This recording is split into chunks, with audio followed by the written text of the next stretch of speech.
Chapter 933. Thump. Thump. Thump. The already broken wooden door, under the external force, made a rhythmic tremble, dust rustling down. After a long time, the sound of footsteps came from the courtyard. The footsteps were very slow, stopping and pausing, indicating that the owner of the footsteps was walking very slowly. After a long time, an old voice came from the other side of the door. "Who is it?" "It's me." A rough voice came from outside the door. "You are De Zhuang from the east side of the village?" "Yes, I am De Zhuang." Old Man Lu, quickly open the door. The sound of a wooden bolt being moved came from inside. The wooden door creaked open, and an old face peeked out from inside. Seeing the unfamiliar man outside the door, the old man was startled, and blurted out, "You are not De Zhuang." A trace of panic appeared on his face, and he hurriedly closed the wooden door. The big man stretched out a hand and gently pushed against the wooden door, and the wooden door could no longer close. "Sir, this is not right." The big man looked at him, shook his head, and said, "It's broad daylight right now, and there are so many people in the village. There are 3 people squatting under the tree opposite, and I can't do anything to you. Even if I'm not De Zhuang, you don't have to be so panicked. Aren't you exposing yourself here?" Seeming to realize the problem with the big man's words, the expression on the old man's face regained some calmness, and he asked, "Who are you, and why are you pretending to be De Zhuang?" The big man looked at him, smiled, and said, "Is young Duke Qin inside?" The old man's expression changed again, and he suddenly shook his head, and immediately said, "I don't know any young Duke Qin, and I don't know what you are talking about.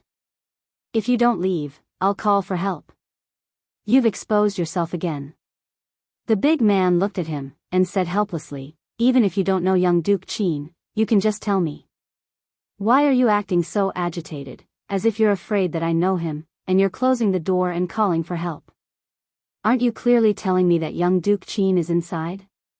After saying this, the old man's face was already pale and bloodless. The burly man sighed and said, "Although young Duke Qin is not a good person, he is still surnamed Qin. Even if he dies, he can't just casually die outside." Seeing the old man's face turn even paler and his body tremble uncontrollably, the large man was stunned for a moment and asked in disbelief, "He can't really be dead, right?" The old man's body trembled even more violently. A moment later, the burly man looked at the old man and said with a conflicted expression, "A dead one is fine too." Young Duke Qin of the Qin clan, who had fled to avoid punishment, had returned. However, he was carried back. When he was carried back, he had already lost all signs of life. According to the coroner's examination, the corpse's 4 limbs, no, all 5 limbs were broken. His entire body was covered in burns, and there were countless knife wounds all over his body. He was almost like a sieve. One could imagine the inhumane torture this little duke had suffered before he died. There was no way to solve this case. The body was found by a riverbank 10 li away from Jingdo. It had been soaked in the water for a long time and had long changed beyond recognition. No clues could be found. If it were not for the jade pendant he had on him that proved his identity, the bailiffs of the yamen would not have recognized him as young Duke Qin. The Qin family had just experienced a great change. Now, they had to hold a funeral. Prime Minister Qin, the old sending off the black, could be said to be extremely tragic. When the people of Jingdo learned of this matter, they were also affected by this sorrowful atmosphere. Every household was decorated with lanterns and banquets. The atmosphere was very lively. The biggest wastrel in Jingdo would finally no longer harm people. The people no longer had to be on edge. Even some minor nobles dared to let their wives and concubines go out. Nothing could compare to this joyous event. In the Qin family, the servants wore plain mourning clothes. The 5th master of the Qin family supported Prime Minister Qin and slowly walked into the mourning hall. After the 2 of them walked in, everyone in the mourning hall left one by one. Prime Minister Qin's expression was calm. There was no sadness or joy on his face. It was just that his originally straight back, after bending, could no longer straighten it. Qin he supported Prime Minister Qin to sit down and said softly, "Father, your health is not good. Don't be too sad." Prime Minister Qin raised his head and looked at him. He asked, "Did you do it yourself?" Hearing this, Qin he's body stiffened. He quickly relaxed and shook his head. No. Prime Minister Qin refused Qin he's support and stood up from the chair. He slowly walked out of the morning hall and looked back. The eldest son of the Qin family was now lying in the coffin in the middle. He turned his head again.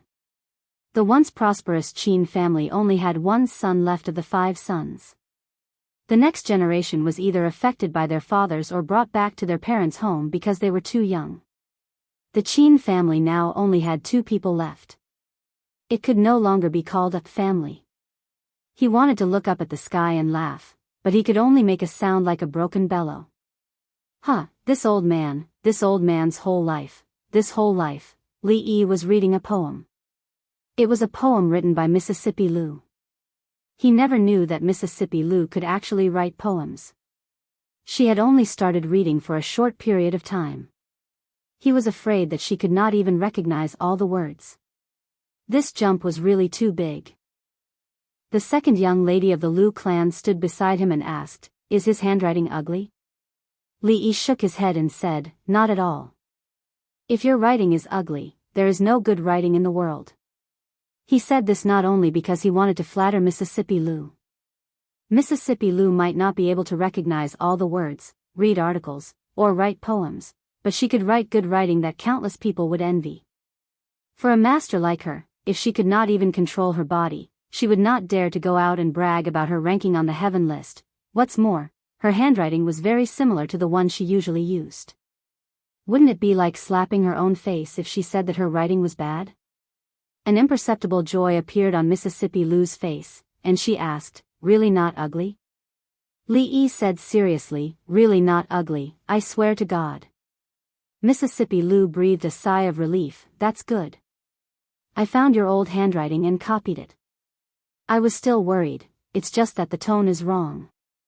There's no mood, no rhythm, and no rhyme. In terms of words, you need to think about it."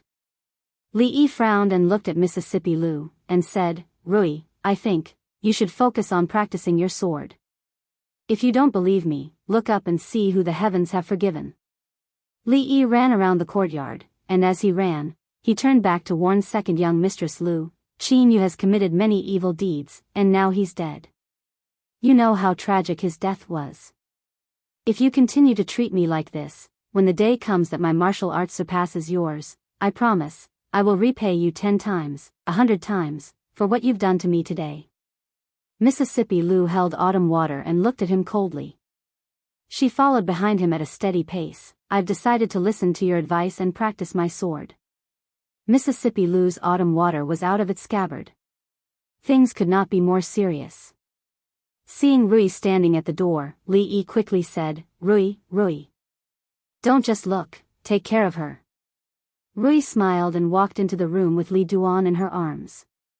Li Yi looked at the sloppy old man leaning against the tree and said, "Su, 10 chicken legs, 10 chicken legs, help me stop her." The sloppy old man raised his head and glanced at him, then looked away again, focusing his attention on the little yellow book in his hand. In the entire courtyard, there were only 2 people who were more powerful than Mississippi Lu. One didn't care about the relationship between husband and wife, and the other didn't care about the morality of the martial world. Mississippi Lu's butt would swell when her hands and feet landed on it, and when autumn water landed on it, her butt would be gone. Her butt was more important, and it was best to escape. He channeled all his true yuan to the soles of his feet, and his whole body turned into a shadow, disappearing from where he stood, heading straight for the direction of the courtyard's entrance. Bang!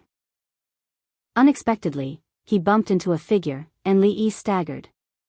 He looked at the eldest princess who was standing at the door, clutching her chest, frowning slightly, and looking at him with dissatisfaction. His expression changed, and he asked with concern, "Are you all right? Where did you bump into? Does it hurt? Do you want me to massage it for you?" Chapter 934. Li Yi was surprised himself. It wasn't like he didn't know what he was capable of, so how could he have bumped into the eldest princess? With her martial arts and alertness, no matter how sudden it was or how fast he was, it was impossible for her to not be able to dodge in time.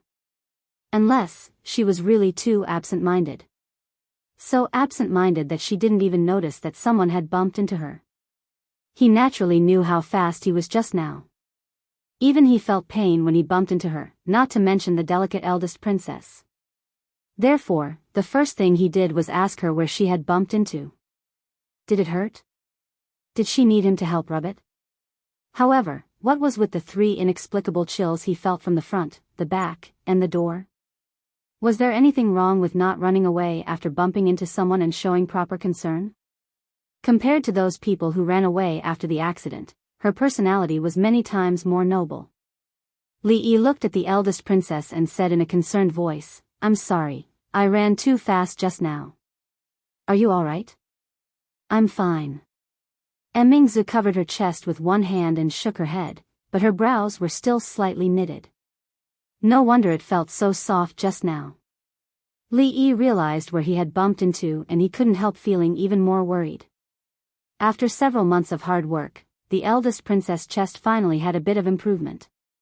It could even be said that it was just beginning to take shape. If it was knocked back by this, wouldn't he be committing a great sin? Wouldn't he be ruining this girl's life? Out of a man's sense of responsibility, he had to take responsibility for her to the end. When there were outsiders around, Mississippi Lou's personality was completely put away. She didn't want others to think that she was a violent woman, especially not Mingzu. She could read and write poems.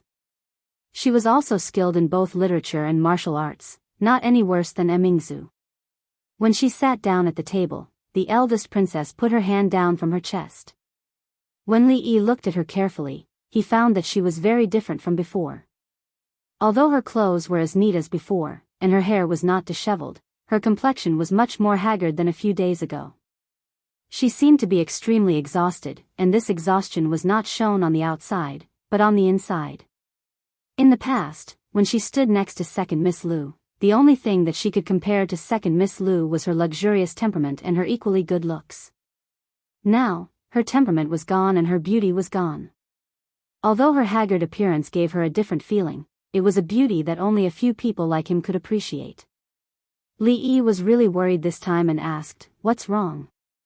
Why is your face so bad?" She was not like this even during the busiest times of the imperial court. Even if she had a few special days, she should not be so haggard. Li Mingzhu shook her head and said, "It's nothing. It should be because I haven't slept well these days." She casually picked up a piece of paper on the table and looked at it. She said, "Who wrote this poem?" "The words are okay, but the poem is a complete mess." Ignoring Li Yi's strenuous winking at her, she shook her head and continued, "The tone is wrong, the mood is completely absent, and even the rhythm is not understood." Li Yi rubbed his eyes and leaned back on the chair, covering his face with his hands. The eldest princess had received royal education since she was young. It could be said that she was skilled in both literature and martial arts. All in all, she should be the most outstanding woman in the entire Jing kingdom, no, in the surrounding countries. In her opinion, Mississippi Lou's poem was no different from a child's play. However, the truth was one thing, and saying it was another. If this matter could be brought up, her chest wouldn't be hurting now. "We haven't sparred for a long time."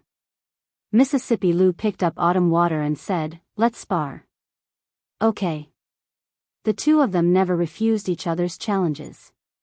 Perhaps the eldest princess, who was in a bad mood, also wanted to vent. She only spat out a word, stood up, and walked to the exclusive sparring field for the two of them in the inner court. Li Yi lay on the chair and looked at the blue sky. He didn't really want to watch the fight.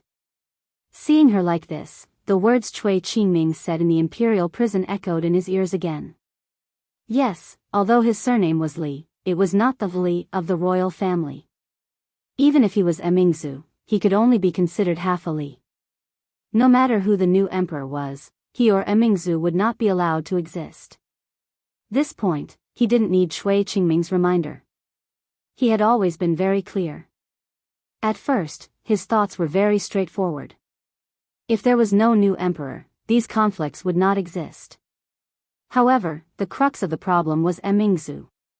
She could participate in the affairs of the country, she could act as the representative of the court, and she could do anything the emperor could do.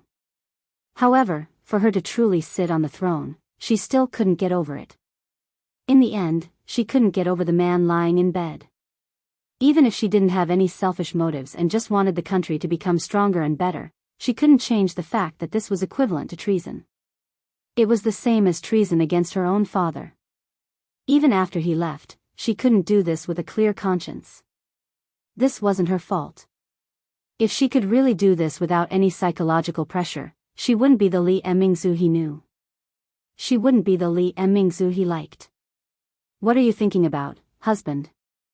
A soft voice came from behind him. Li Yi got up from the chair and walked over. He pulled Rui's hand and sat down on the stone bench beside him. He said, "Something troubling me." Rui looked at him and asked, "It's been so long. Haven't you made a decision yet?" Li Yi looked at her in surprise and shock. He asked, Decide what?" Rui smiled and said, "Although I don't know what my husband is hesitating about, this matter must be very important. Otherwise, my husband wouldn't have used more than 2 years and still haven't made a decision." Rui didn't like to talk like Xiao Huan and chatter. She also wasn't like Mississippi Lu, who spoke like gold. She always saw everything and remembered it. Some of Li Yi's subtle emotional changes could be hidden from Xiao Huan and Rui, but it couldn't be hidden from her. Rui leaned on his shoulder and murmured, "Is it hard to decide?" It wasn't just the eldest princess who found it hard to decide. Even Li Yi himself had never truly made up his mind. He sighed and said, "One step is the sky, one step is the earth."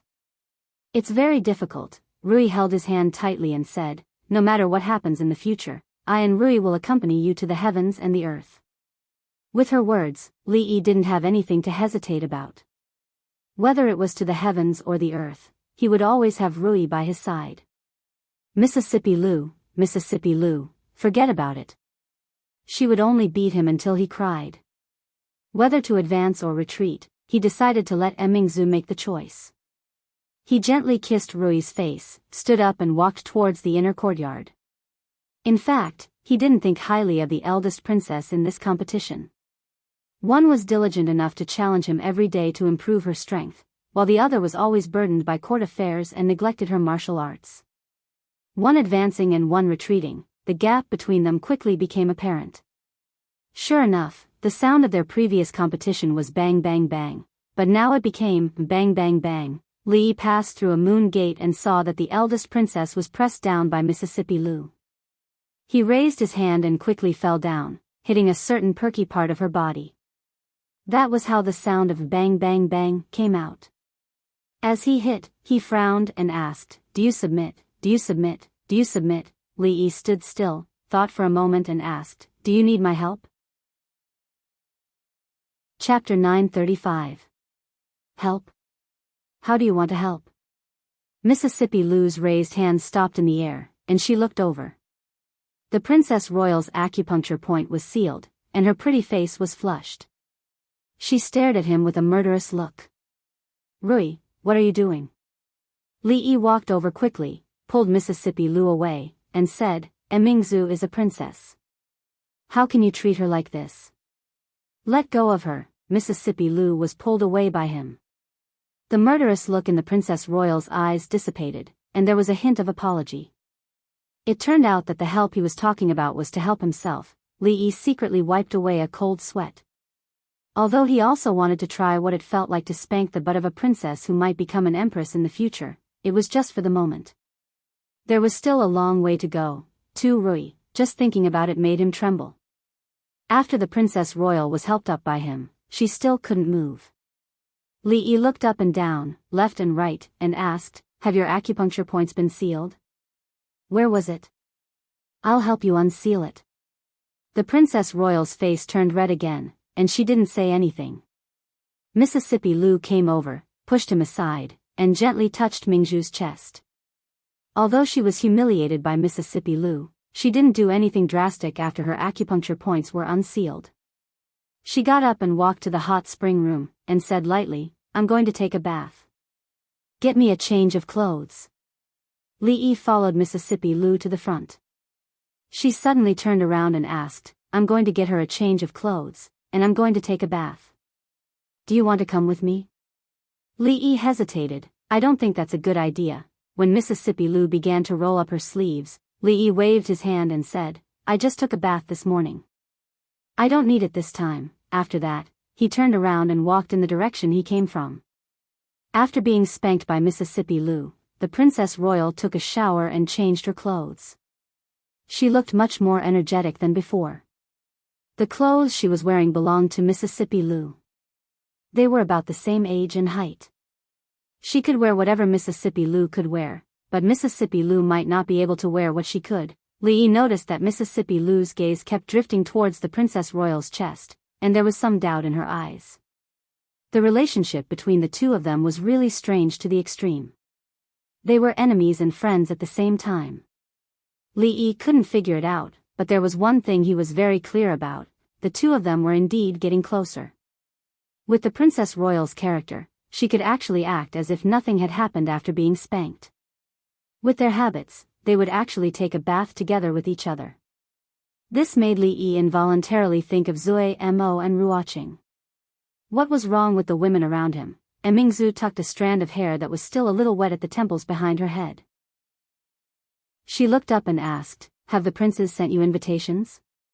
Li Yi nodded and said, "There are quite a few." The ones who were the happiest about the King of Shu losing power were not him or the Princess Royal, but the princes who used to be below the King of Shu. In the past, the King of Shu had a respected status and had the support of the Chui family and many forces in the court. The other princes could not see any hope at all. Now that the King of Shu had fallen, wouldn't the throne be chosen from among them? Therefore, these days, the princes whose fiefdoms were close to the capital had already rushed back to the capital. Those whose fiefdoms were far away were also on their way back after receiving the news. Naturally, returning to the capital was not just to watch the show. Returning to the capital was to win over the officials and nobles, strengthen oneself, and accumulate chips for the future struggle for power. In the past few days, Li Yi had already received several invitations to banquets. Of course, those invitations were now either lying at the bottom of the furnace or under the carriage. He was not the only one who made such a choice. Any official with status and some knowledge in the capital would not make a move to choose a side before the situation was clear. The struggle for the throne was not a game. If one chose the wrong side, it would not only implicate oneself in the future. Perhaps one's family would also be implicated. The previous wave of people who had chosen a side in advance had already died. Not only did they have to think for the country, but they also had to think for themselves. Li Yi also had to think for himself, think for Rui, think for Xiaohuan, think for Zumo, think for Ruoqing, think for many people. It was also a sin to be too outstanding. With the old emperor's protection, he had nothing to fear. Once the old emperor could not protect him, those so-called princes and princes, who called him brothers now, would after a while be righteous and raise the butcher's knife against their brothers. Mingzu knew him very well. After being together for so long, she knew better than him who was who and what people would do. If there was really a day when Mingzu faced him with a sword, then there would be nothing in this capital, this Jing kingdom, that was worth his nostalgia. Mingzu looked at him and said, "Burn it." "What?" Li Yi looked at her, and Mississippi Lu also looked at her. "Burn all those invitations," the eldest princess said in a low voice. The eldest princess said in a low voice. Then she looked up at him and said seriously, "I've decided." Mississippi Lu looked at her and asked, "What have you decided?" Li Yi didn't ask because he knew what she had decided. He was a little curious and a little surprised. This question was actually what he was going to ask her. Before he asked, she had already given the answer. He looked at her face and asked seriously, "Have you really decided?" Her expression was equally serious. "I have decided." "No regrets?" "No regrets." Li Yi knew where the knot in her heart was. It was also the knot in his heart. If she couldn't get over it, she would never be able to make up her mind.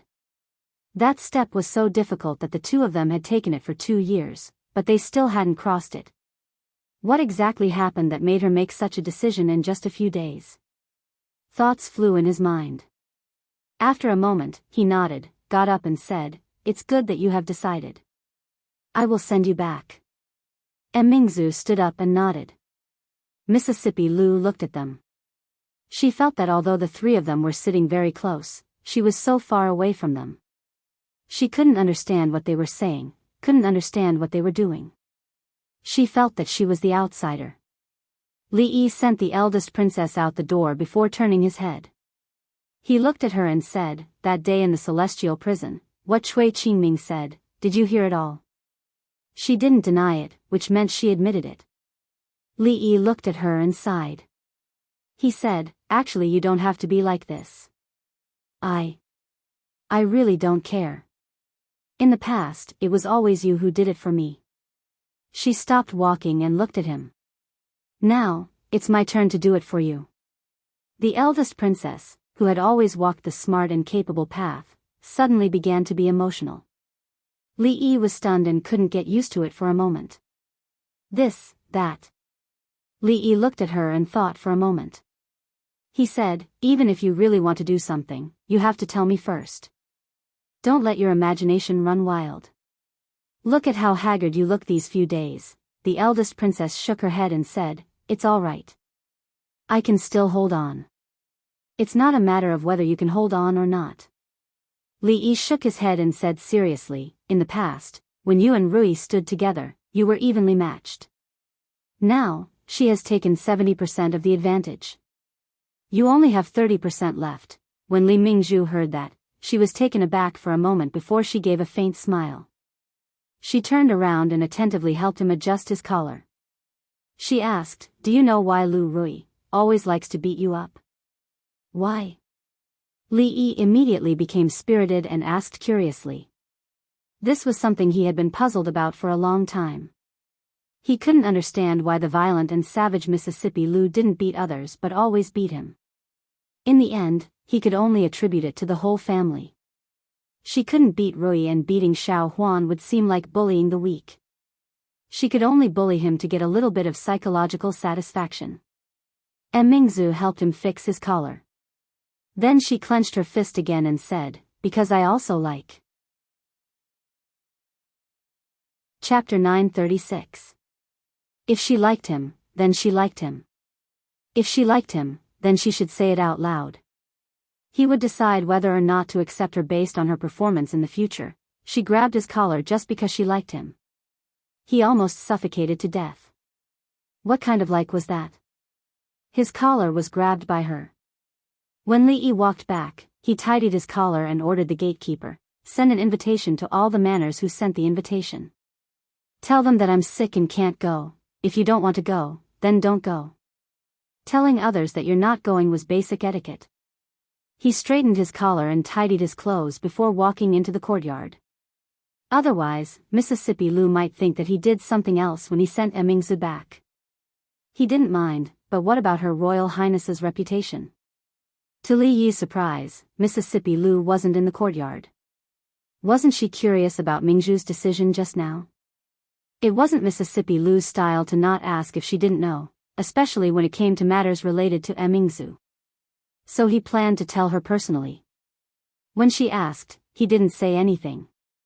When she didn't ask, he took the initiative to run over. Li Yi thought for a while and felt that his behavior was a little cheap. So be it. He was used to being cheap anyway. She didn't ask. If he still didn't explain, with her narrow-mindedness, he didn't know what she would think in her heart. Rui and he were telepathic. She had already guessed it. They didn't need to make it clear, and they didn't need to. Mississippi Lu was different. If he let her guess blindly, she could probably make up a wonderful New Year drama. He walked to the door of Mississippi Lu's room, knocked on the door, and walked in. Many experiences and lessons showed that it was best not to enter a girl's room without knocking. It was not a good habit to not knock on the door. The frequency of accidentally seeing a girl bathing and changing her clothes was far too high. Even Li Yi suspected that he had some sort of lucky halo on him. It's not good to see indecent things.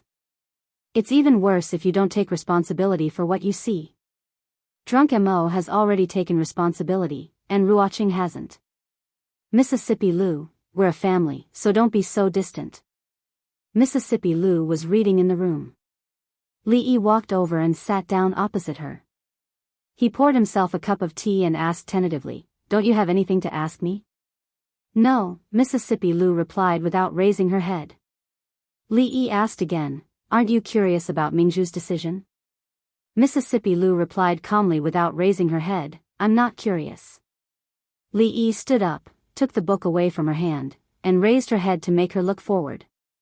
Finally, he sat down opposite her and said, "You're not curious, but I want to say," Mississippi Lu finally stopped being arrogant and looked at him calmly. Li Yi sighed first, and a trace of sadness appeared on his face. He said, "His Majesty, I'm afraid he doesn't have many days left. You know, there's no hope for the King of Shu now. There's an undercurrent in the capital now. All the princes are returning to the capital with the excuse of visiting His Majesty, but they're secretly trying to fight for the throne." Mississippi Lu looked at him and asked, "Does this have anything to do with us?" "Why not?" Li Yi looked at her, knocked on the table and said, "You're the leader of the Lu League. You have so many martial arts masters, officials and nobles under your command. You can tie them up and beat them whenever you want. If you're angry, the entire capital will shake 3 times. Don't doubt that you have such power now." Mississippi Lu continued to listen to him. Only His Majesty can allow such a force to exist near the capital because he knows that we won't use this force to do anything to harm the court. But now that the new emperor has changed, will he still trust us like the current His Majesty does? Moreover, you also know that in the current court, our family has already achieved a little bit of success. When the time comes, it will definitely attract the new emperor's suspicion. Maybe it will be used to establish power. Li Yi felt that he needed to explain the stakes in this matter to Mississippi Lu. She had already grown up, and she needed to learn about other things. Mississippi Lu nodded, then looked at him and asked, "What did she feed you just now?" "I even heard her say that she likes you. There are some things you can't just listen to." Li Yi said with a headache, "Do you understand what I just said? Do you understand the current situation of our family? Let's go tie up those princes." Mississippi Lu's method was always so simple and direct. Violence is a way to solve problems, but it's not the only way. Li Yi looked at her and said solemnly, "You have to remember, you are a scholar now. A scholar can't always fight and kill." Mississippi Lu nodded and said, "So, what did she feed you just now?" "She didn't feed me anything." Li Yi rubbed between his brows, stood up, and pressed down on her shoulder. He said, "We now have 2 paths. The first is to have someone who won't suspect us and won't doubt us become the emperor, and we will continue to stay in the capital. The second is to pack up now. We won't stay in the capital anymore. We'll abandon all the brothels, all the shops, all the properties. We'll take Rui, Shaohuan, and Emingzu and find a place to occupy the mountain and become king. I choose the second path." Mississippi Lu said without hesitation, looking a little eager to try. Then she seemed to realize something and asked, "Why do we have to take Emingzu with us? Why did they have to take the eldest princess?" Naturally, it was because she was in the same situation as him, or even more dangerous than him. Once the new emperor ascended the throne, could he watch the existence of a princess who was more influential than him in the court, among the people, and in the hearts of all the scholars?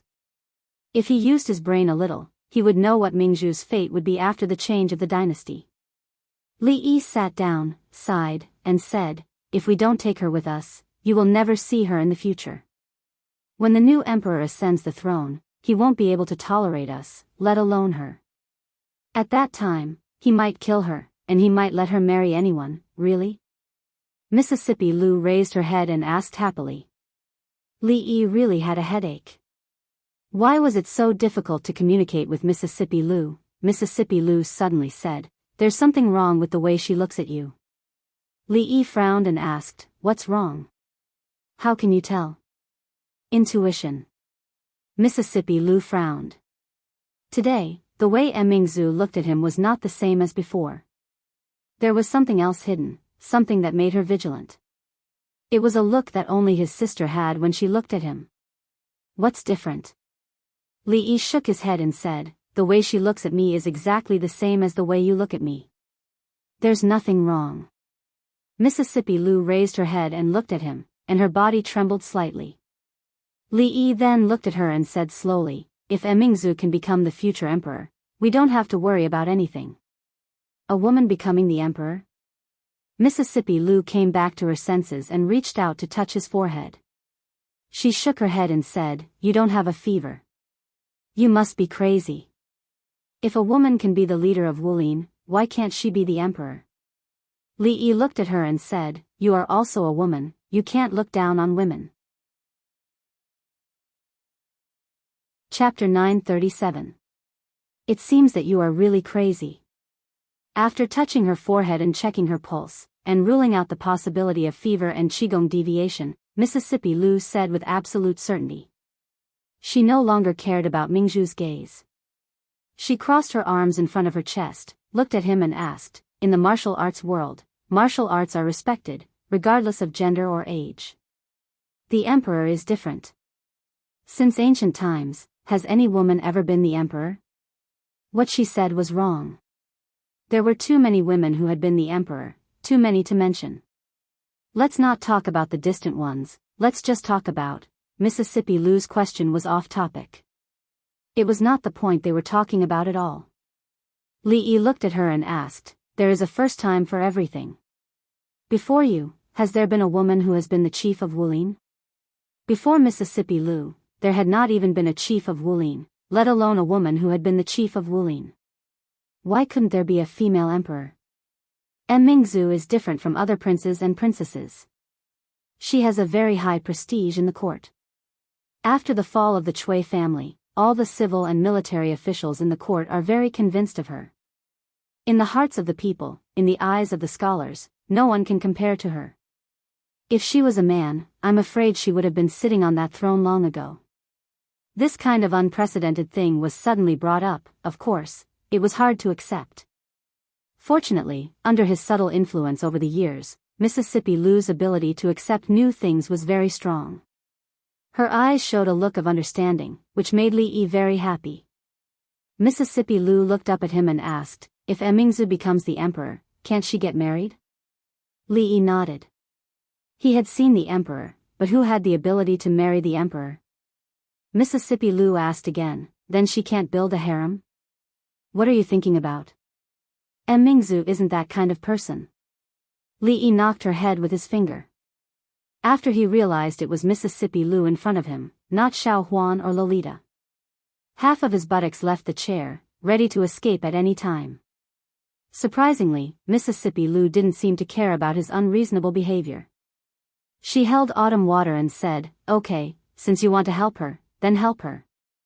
Although Mississippi Lu was usually a little unruly and headstrong, she was still very reasonable at critical moments. Li Yi was very pleased. Then, he thought of something and looked at her and asked, just now, you said that the way Mingzu looked at me was strange. What's wrong? Nothing. Mississippi Lu's tone was very unfriendly. She glared at him fiercely and turned around to return to her room. Being stared at for no reason, Li Yi felt a little wronged. But if she liked to stare at him, then so be it. Anyway, she looked pretty good when she stared at him. Seeing that there was only half a year left until the new year, the next few days would be very busy. The old generals had to go from house to house to get closer to each other. Otherwise, the next time they went to court, there would be no pillar to sleep on. Other important officials in the court also had to find opportunities to contact them. In addition, the royal family had lost face this time. They had to think of a way to regain some of the face they had lost to the king of Shu. Mingzu was the pride of the royal family and also the most suitable candidate. The brothel had to come up with some new dramas and stories to praise her achievements. There was no need to exaggerate how good the Princess Royal was. The people had their own scale, changing the marriage law, opening a medical center, opening a school, managing the court, she was simply a role model for a good princess in the new era, a role model for future generations. There was no other in the world. The warm autumn sun hung high in the sky. The weather was rare. A clean white cloth was spread on the grass. In 2 months, the two little guys would be 1 year old. Now was the time for them to move around more. They crawled around on the white cloth.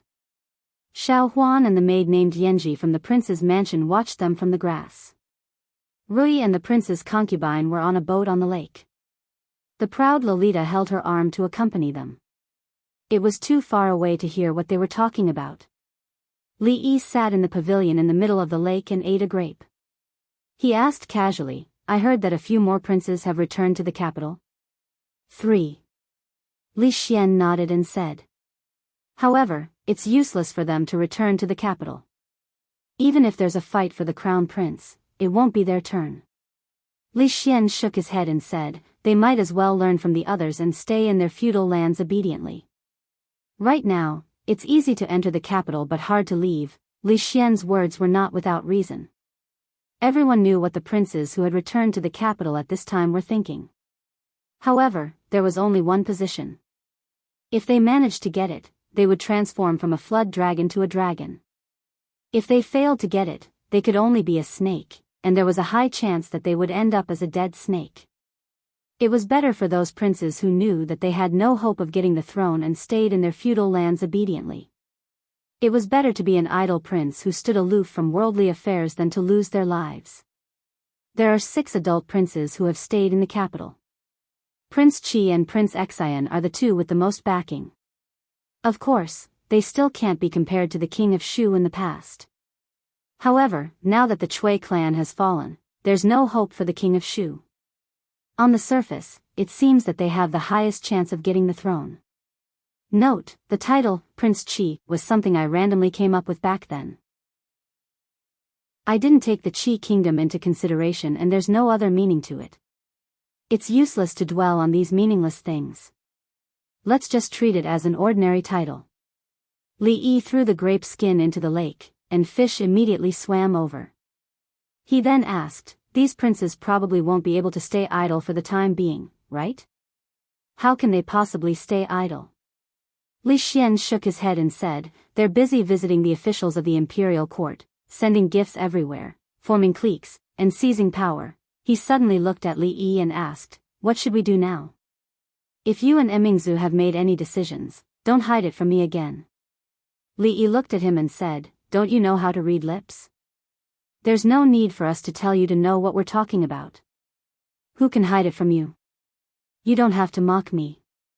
Li Xian shook his head and said, at that time, I wasn't good enough. But it's different now. As long as I'm not too far away and can't see clearly, I can almost guess what you're talking about. Moreover, he changed his tone and said, even if I don't look, I can guess what Emingzu will choose in the end. Li Xian said with certainty, for her and for you, she will definitely do it. You guessed it? Li Yi looked at him in surprise. It was said that a scholar who had been away for 3 days would be looked at in a new light. Li Xian had suddenly become smart, and it was really hard for him to get used to it. Of course. I didn't guess it.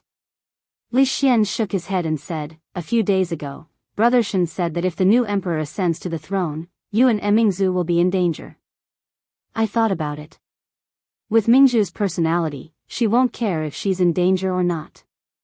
But with you, it's different. Li Yi suddenly looked at him and asked, you didn't tell this to your brother Shen, did you? Li Xian shook his head and said, I'm not stupid. This kind of thing, other than the 3 of us, I can't tell anyone else. Do I look like the kind of person who would casually tell this kind of thing to others?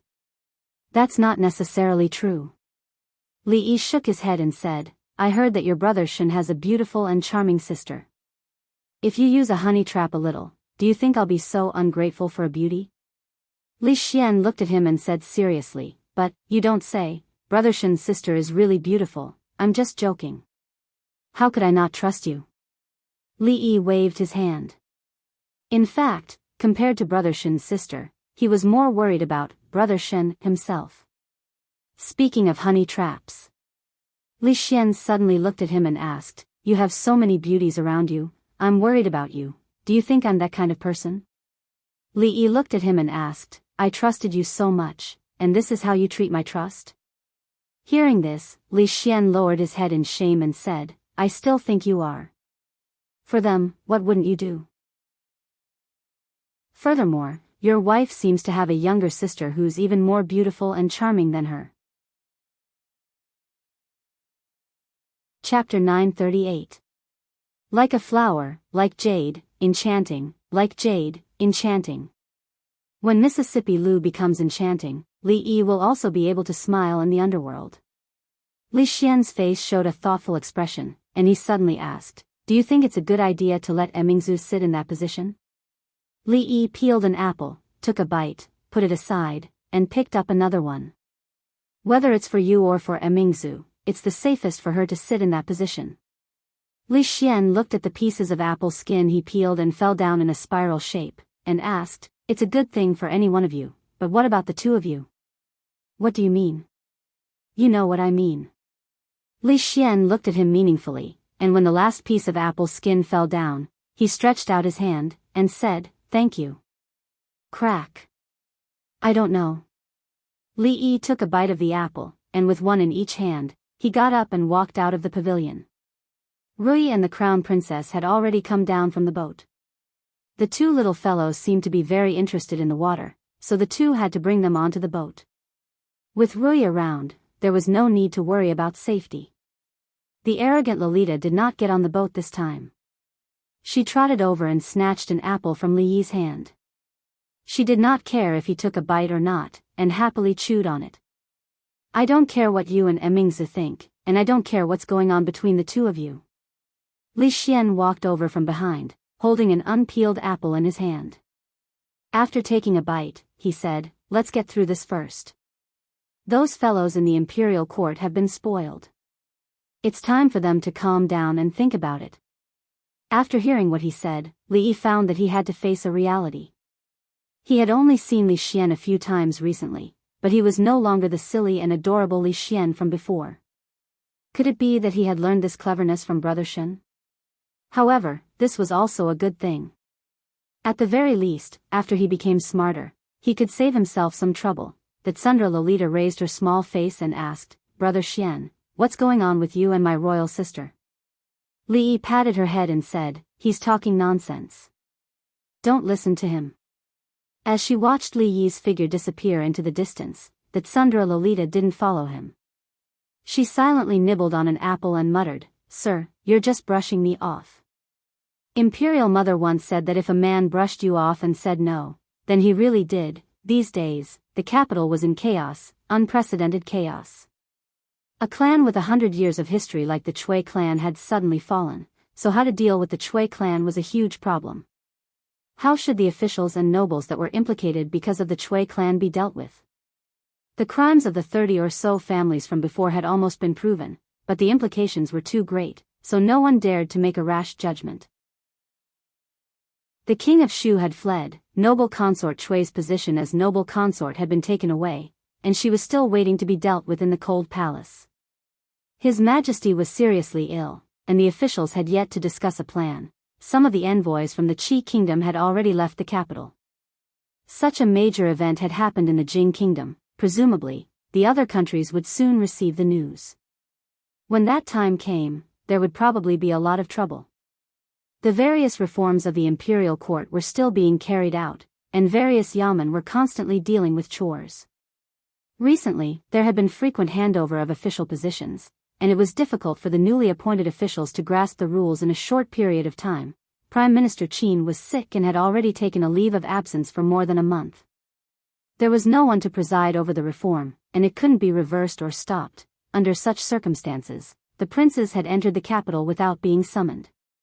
Although it was against the law, they were ostensibly visiting the emperor, and no one could use this reason to expel them. It would be fine if they behaved themselves in the capital, but these princes were each more anxious than the other. They kept on visiting the important officials in the imperial court, and it was obvious how desperate they were.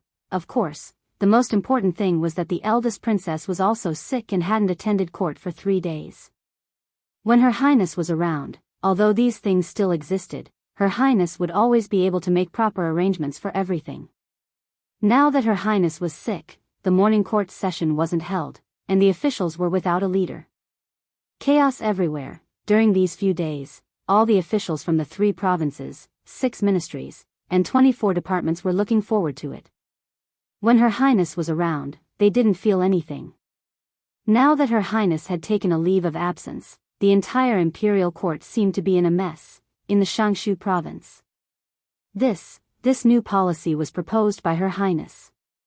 Now that the implementation has met with obstacles, it needs to be resolved immediately. What should we do? Lord Dong, you've been with the princess for a long time. Please say something. Dong Wenyun shook his head and said, my understanding of this is limited, and I don't dare to speak recklessly. Suddenly, someone slapped the table fiercely and said, what is Prince Exan trying to do? The invitation has already been sent to the Shangshu province. Is he that impatient? These are all small matters. How should we deal with the Chui clan's matter? His Majesty and the princess haven't given us any information, so we can't make a rash decision. Prime Minister Qin. Prime Minister Qin hasn't been here for a long time. This can't go on. I wonder how Her Highness's condition is. When will she get better? It's not good for us to inquire about such matters.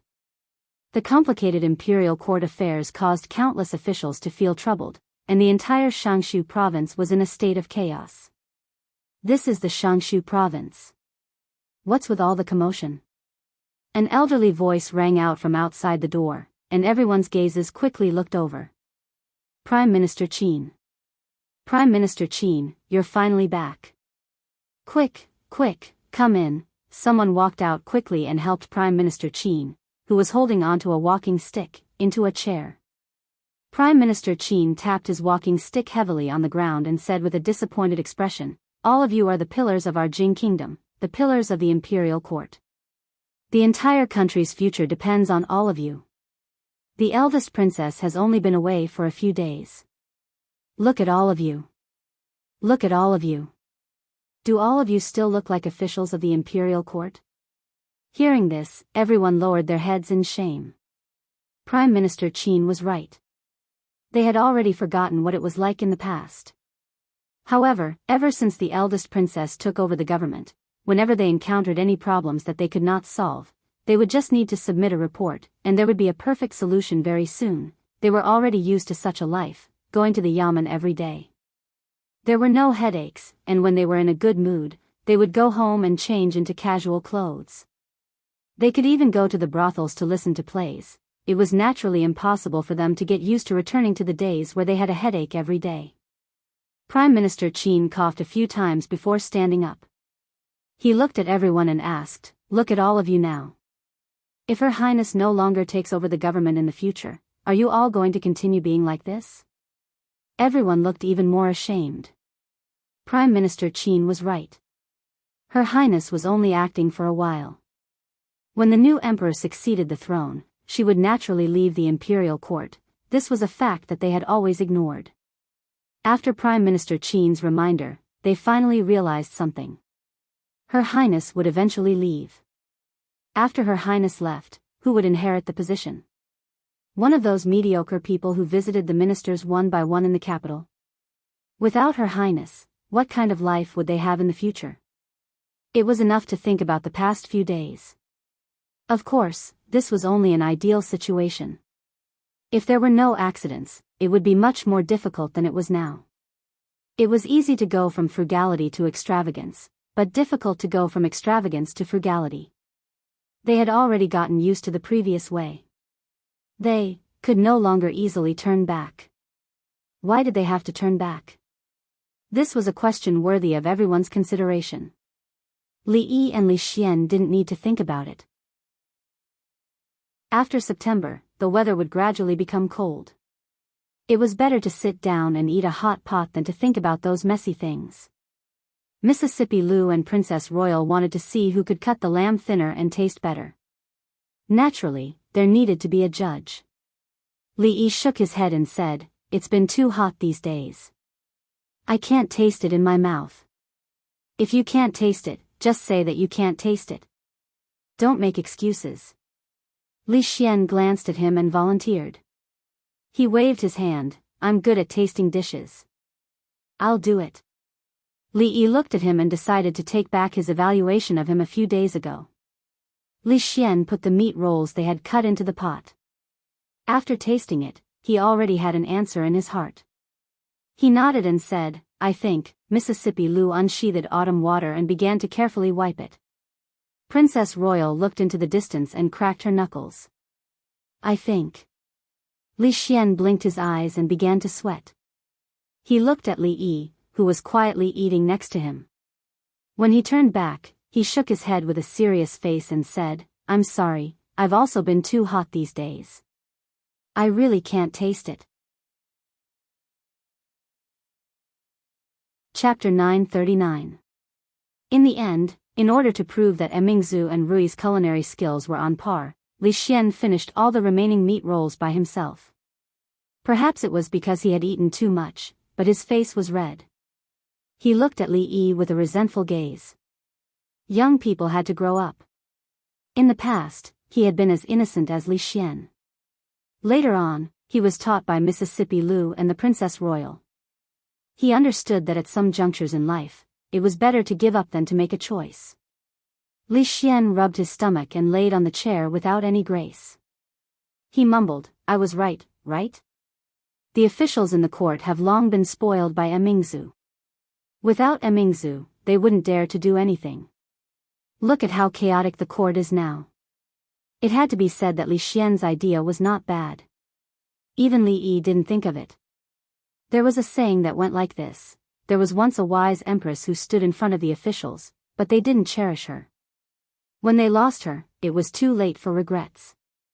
This was the most painful thing in the world. Although Her Highness's few days off were not enough for the courtiers to think about a certain aspect, it was enough for them to calm down and consider many things. This is a good idea. Li Yi nodded and gave him a thumbs up. He passed an apple to him and said, eat some fruits after a meal. It's good for your health. Li Xian's eyes widened. He covered his mouth and ran out. The word eat was not something he could even hear. Because he was too young, he ate too much until he vomited. This was his punishment for making promises so easily. After vomiting, Li Xian's complexion looked much better. However, he slumped into his chair, his bearing as a member of the royal family completely gone. The Princess Royal didn't stay in the palace for a few days.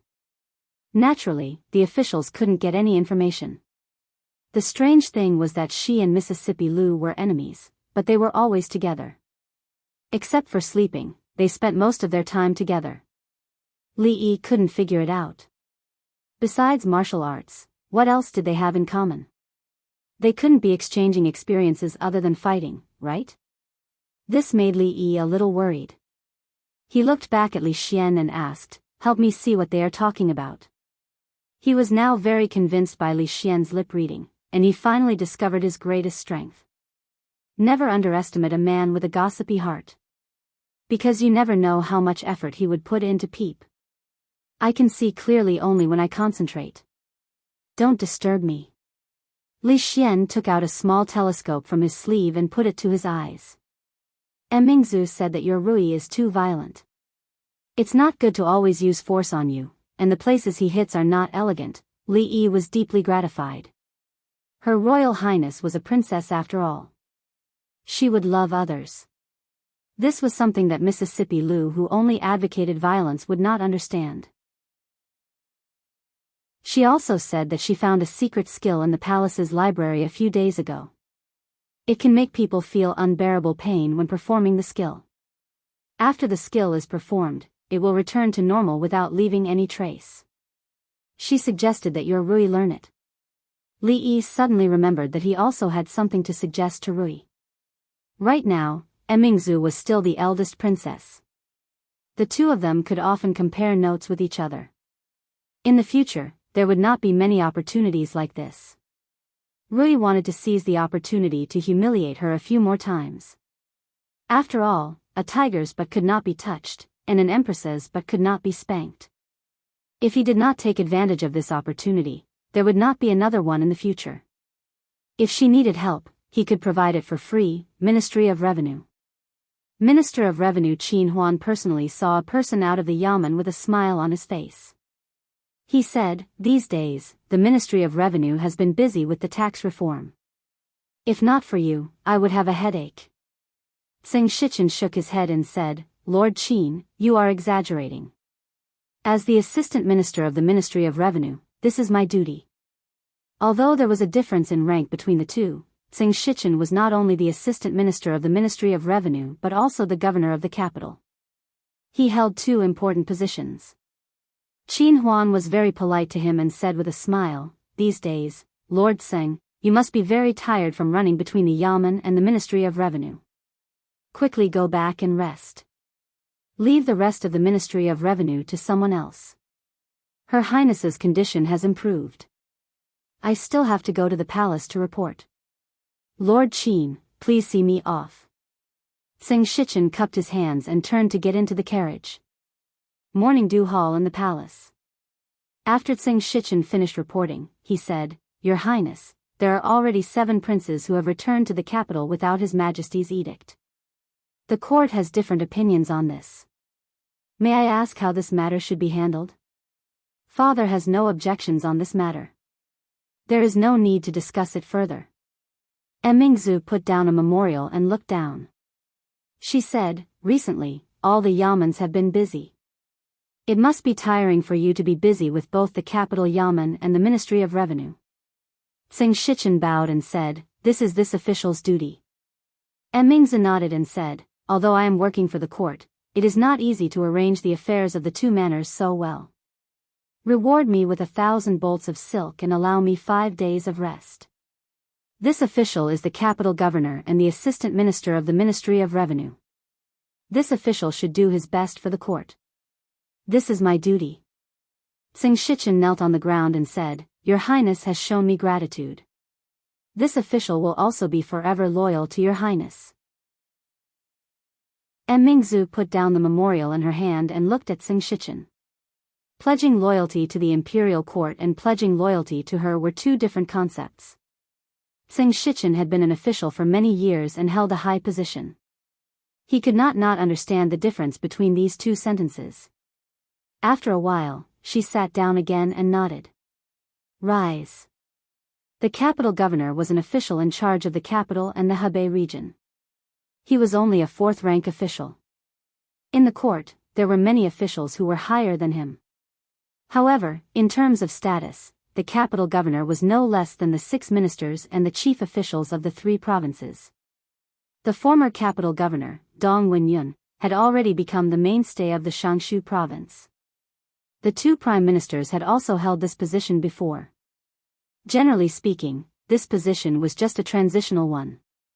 Once they got through it, they would immediately become a true high-ranking official of the court. The current capital governor, Tsing Shichen, was originally an official in the King of Shu's faction. Later, he caught the eye of Her Highness and was promoted to his current position. He played an important role in a major case at the beginning of the year and received unanimous praise from the people of the capital. A few days ago, the officials in the King of Shu's faction were implicated. There were not many families like the Tsing family that survived. The capital governor's residence. A middle-aged official stroked the beard on his chin and shook his head. "Everyone in the imperial court is extremely busy now. I'm only able to have this little bit of leisure time because I'm busy. Only Lord Zheng, who is in a high position, still has such leisure and elegance. I'm really envious of you." Tsing Shichen smiled and took a sip of tea. He unhurriedly put down a chess piece and said, "What Lord Su said is not reasonable. 2 days ago, I was just as busy as my colleagues in the court. If it weren't for Her Royal Highness, who allowed me 5 days of rest, how would I have the time to drink tea and play chess now?" The official surnamed Su smiled. Her Highness values Lord Tseng very much. Perhaps in the future, she will have to rely on Lord Tseng. Just as he finished speaking, a servant of the Tsing family knocked on the door and entered, handing an invitation to Tsing Shichen. Tsing Shichen glanced at it and threw it to the side. He sighed and shook his head slightly. The official surnamed Su was surprised. "Lord Tseng, why are you sighing? Prince Xian sent an invitation, inviting me to a banquet tonight. So that's how it is. Lord Su put down his chess piece, shook his head and said, I have received several similar invitations in recent days. These princes are still too anxious. The topic had already changed. Tsing Shichen casually asked, in Lord Su's opinion, which of His Majesty's princes is the most virtuous and has the most hope of inheriting the throne? His Majesty is so wise, but none of the princes have learned a single bit of His Majesty's ability. The official surnamed Su shook his head and said, the Prince of Shu, Prince of Xian, Prince of Qi, these princes are all mediocre. In terms of virtue, just look at the news from their fiefs. Not to mention a hair on the eldest princess's head, even the heir of the Prince of Ning is better than all of them combined. In fact, they can't even compare to a child of Prince Jean. The eldest princess has the talent to rule the world, but unfortunately, she is a woman. Tsing Shichen sighed and said, if Prince Xian or Prince Qi were to inherit the throne, I really can't imagine what the world would become in the end. Seemingly affected by his words, the official surnamed Su also revealed a vexed expression. To tell you the truth, Lord Tseng, the eldest princess is unwell this time. I and several colleagues have also thought about this problem. Her Highness and many officials have put in a lot of effort to achieve this. Is it going to be ruined in the hands of others in the future? Tsing Shichen revealed a helpless expression. But the eldest princess is only acting in power and will soon leave the court. It's impossible for her to always. Who said it's impossible? The official surnamed Su raised his head and looked at him. The princes are mediocre, but there is still Prince Jean. In terms of identity, status, and ability, who among the princes can compare to Prince Jean? It's just that Prince Jean is young and can't take on great responsibilities. But before Prince Jean comes of age, the eldest princess can act in power. Isn't that the best of both worlds? Tsing Shichen looked at him and said in a low voice, Lord Su, be careful with your words. Chapter 940. Tsing Shichen looked at him and said with a frown, Lord Su, you know, other than His Majesty, it's not appropriate for us to talk about this. The appointment of the crown prince had always been the emperor's family affairs. As foreign officials, they shouldn't say much. However, at this moment, Lord Su was obviously exposed. He waved his hand and said, Lord Tseng, I'm not afraid to let you know that this is not only my intention, but also the intention of many of my colleagues. If the throne is really inherited by one of Prince Xian or Prince Qi, then all the hard work we've put in over the years, everything Her Highness has done for the Jing Kingdom, and all the achievements we've made so far, will be for naught. Tsing Shichen looked up at him and asked, are there other officials in the imperial court who think so too? Although Prince Jean is young, he's extremely intelligent. Now, in the school of mathematics, he's almost independent. He's only 12 years old and is still immature, but in a few years, he'll be able to support the country. Lord Su didn't directly answer Tsing Shichen's question and continued, before that, it's most suitable for the eldest princess to continue to govern. Her Highness is deeply trusted by the officials and has won the hearts of the people. She's loved by all the officials in the world. If it's just the regent, I believe no one will object. Tsing Shichen revealed a thoughtful expression. What Lord Su said makes some sense. Let me think about it. Lord Tseng, please consider this matter as soon as possible. I also need to contact a few colleagues and discuss it with other colleagues in the imperial court. Before the game was over, Lord Su took a sip of tea, stood up, and cupped his hands, saying, I'll take my leave today. Tsing Shichen stood up to send him off. Take care, Lord Su. Lord Su was deep in thought. When he walked out of the capital governor's residence, he suddenly stopped in his tracks. There seemed to be something wrong. He came here today only to drink a cup of tea and play chess. Why would he discuss the appointment of the crown prince? Why would he reveal this immature idea in his heart? He thought about it carefully and finally understood. He had wanted to drink tea and play chess. He could only blame Prince Xian's post. If it wasn't because of that sudden post, he would still be locked in a battle with Lord Zheng on the chessboard. However, since this topic had been brought up, he couldn't avoid it anymore. Although today was an accident, this matter was indeed imminent. Thinking of this, he couldn't help but quicken his pace. Li Han was indeed a good kid, especially in the past 2 years. He had grown extremely quickly. In just 2 to 3 years, he had grown from a naughty kid who used to pee in his pants to a man who was feared by the students of the Mathematics Academy. The reason why they were terrified was because he was not only Prince Jean, but also the vice dean and the director of political education. In the absence of the dean, he was the dean of the college. He was in charge of all affairs including student rewards and punishments. In terms of status and identity, no one in the academy could compare to him.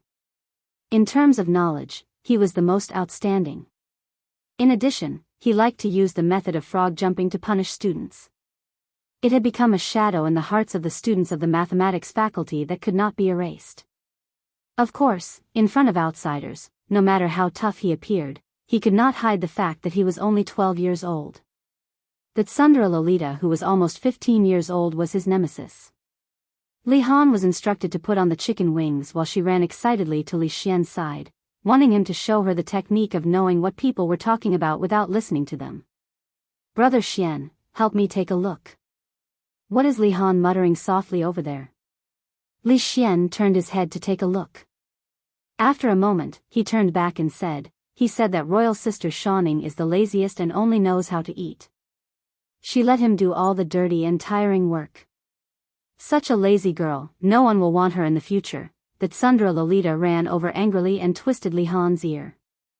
The latter had a horrified expression and said with a trembling voice, "Royal sister, how did you know? Great, you actually dared to secretly scold me." That Tsundere Lolita actually said that no one would want her in the future. That Tsundere Lolita turned her head to look in a certain direction. When she saw Li Yi sitting together with the eldest princess, she exerted even more force. Li Yi looked at Li Han, who was being chased by Shaoning, and turned his head to ask Mingzu, "What do you think of Prince Jean?" "Li Han is a good child." Mingzu nodded and said, "Although he is young, he is the one who can endure hardships the most out of all the princes. These few years, he has been put in the Arithmetic Academy to train, and he has grown a lot. He has already left the other princes of his age far behind." Li Yi nodded and said, "In the past, he was a little mischievous. These 2 years, he has finally calmed down. I don't know what will happen in the future, but at least for now, his nature is still very pure." The king of Shu had lost power, and the old emperor was seriously ill. Many princes couldn't wait to enter the capital, and they couldn't wait to start the fight for the throne. Their efforts didn't go to waste. After the prince's invitations and visits, the officials and nobles in the capital finally had some changes in the direction of the court. These days, the voices calling for Prince Jean, Li Han, to succeed the throne were very loud. After all, apart from his young age, Prince Jean was much better than those princes in some aspects. When he was 10 years old, he had single-handedly crushed the conspiracy of the Qi Kingdom's diplomatic mission, and saved the face of the Jing Kingdom. These few years, he had devoted himself to the study of mathematics, and it was unknown how many difficult problems he had solved for the court, and who knew how many mathematical talents he had trained for the court. Wouldn't it be better for such a person to be the emperor than those idiotic princes? Being young was not a problem. Behind him, there was the eldest princess regent. As the emperor, he just needed to grow up. In the process of growing up, if he could learn 10 or 20% of the eldest princess's knowledge, it would be enough to deal with the complicated political affairs. After all, what the officials cared about was not who would become the emperor, but whether or not the court would be as stable as it was now after that person became the emperor. Would they still be able to follow the eldest princess to get rid of the internal troubles, deter the external enemies, and implement one beneficial policy after another to make the weak Jing Kingdom stronger and stronger? Mingzu looked into the distance and said, "I hope that in the future, he can be like father. Why do you care so far away?" Li Yi glanced at her and said, "Anyway, in a few years." Mingzu tilted her head to look at him and asked, "What about in a few years?" Li Yi looked away and shook his head. "Let's talk about it in a few years." In a pavilion far away from them, Changde helped Emperor Jing to sit down slowly and stood quietly at the side.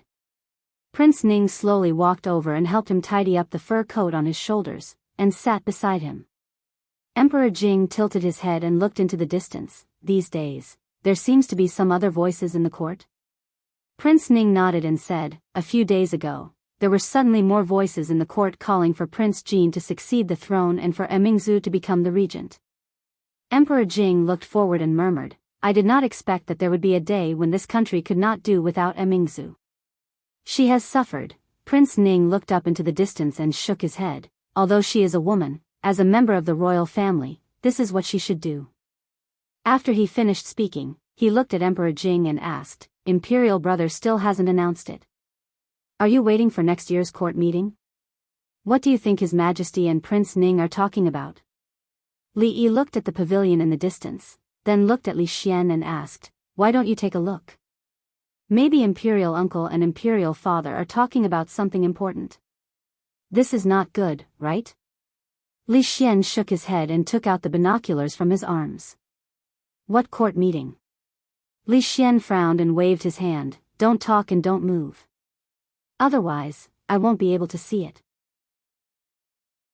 When Li Xian was concentrating, he needed to isolate himself from the outside world. Li Yi simply held his breath. Mingzhu's lips moved as if she wanted to say something, but in the end, she shook her head and let them be. This is Xian's responsibility. Li Xian looked in that direction attentively and murmured, what my responsibility? What responsibility do I have? If Emingzu is a man. Li Xian couldn't help laughing. He reached out and patted Li Yi, if Emingzu is a man, you will die of anger. In order to protect him, you kept him by your side with Emingzu. Li Xian's body suddenly froze and he could no longer speak. After a long time, his face showed anger. He suddenly raised his hand and the binoculars fell to the ground and scattered. His face was ferocious, but his body could not stop trembling. He pointed in a certain direction and scolded, what kind of lousy lip reading is this? How dare he use this kind of thing to deceive me? I will kill him when I return. Chapter 941. In order to create a quiet environment for Li Xian, Li Yi and the eldest princess did not make any noise. Li Xian suddenly flew into a rage. After he smashed the telescope in his hand, the atmosphere became even quieter. Li Yi looked away from him and met the eldest princess's eyes. There seemed to be 1,000 words in his heart, but when the words reached his mouth, he could only open his mouth. Mingzu was the same as him. Because of some news, her state of mind was disturbed, and her eyes lost focus. Some things existed in the heart. Originally, they were just doubts, like a veil in the fog, hazy and unclear. Until the wind blew and blew everything away, revealing the naked truth, the doubts in the heart could all be connected. One was the ruler of a country, and the other was the mistress of the harem. Why did they hide it from the officials and secretly leave the capital to come to Qing and prefecture hundreds of miles away? They almost lost their lives there. The old emperor was also very good to Li Xian. He was so good that it was beyond the limit. Almost all of his requests were granted. He was so good that he treated him better than his own son. The empress treasured the crown princess even more. She often brought her to the palace. She was no less than her own daughter, Mingzu. On the contrary, Princess Ning frequently entered the palace as soon as she arrived in the capital. Almost everything she did, she would ask for Mingzhu's company. The Wang family abandoned the most powerful king of Shu and married their daughter to Li Xian. They were not at all worried about the revenge of the king of Shu after he ascended to the throne. This was not stupid. They were choosing sides. Li Yi finally understood where the master of the Wang family's eternal confidence came from. As wise and far-sighted as the old emperor, how could he not know the importance of choosing a successor to the country? But no matter how dangerous the situation was, he avoided this issue, because there was nothing to talk about. He already had a candidate in mind, but before that, he had to help him clear up the internal and external troubles of the Jing kingdom. Until now, the Cui family had fallen, the king of Shu had escaped, the capital had been bathed in blood, and the enemies did not dare to act rashly under the threat of Tian Fa, most importantly, Emingzu and Li Xian's birthdays were on the same day. Princess Ning and the Empress happened to be in the same summer palace when they gave birth. After that, they lived in the same place for many days. Li Yi didn't know if their birthdays were on the same day, but he knew that he was extremely stupid. There were so many coincidences, so many obvious clues, but he had never thought in that direction. When he found out the truth, he couldn't even say a word. The old emperor and the empress were worried that Li Xian would be like the previous two princes who had died young and would be persecuted by evil people, so they swapped him with Prince Ning's daughter. Li Xian went to Qing and Fu, and Emingzu stayed in the capital. Who would care about a princess and think that she could threaten their throne? Of course, reality proved that they were wrong. Even if the empress gave birth to a princess, she could still threaten the throne they wanted. And the reason for all of this was because of everything he, Li Xian, and Emingzu had done these few years. Of course, Li Xian's good idea had changed the situation in the court, allowing the thing that had been hidden under the water to surface. And this was also the most laughable, or rather, ironic. He personally handed over the throne that belonged to him to Emingzu. His eagerness were even more than Emingzu himself. Li Xian stepped on the telescope that had already been broken into pieces. Then he turned his head and looked at Li Yi and Emingzu with a pale face. He murmured, "Save me." The eldest princess raised her head to look at him. A smile suddenly appeared on her face. Like a taut string suddenly relaxing, her entire person relaxed in this instant. She said, "Actually, this is the best ending." Li Yi patted his shoulder and sighed. "Good luck, we all think highly of you." "No, you can't do this to me." We agreed. Li Xian's body trembled. His expression was terrified, and his voice was slightly hysterical. "I'll go back first," Emingzu said softly. She turned around and walked in the direction she came from. Li Yi didn't know what to say to her. At this time, it was not only that matter that was involved, but also her life experience. In an instant, her father was not her father, and her mother was not her mother.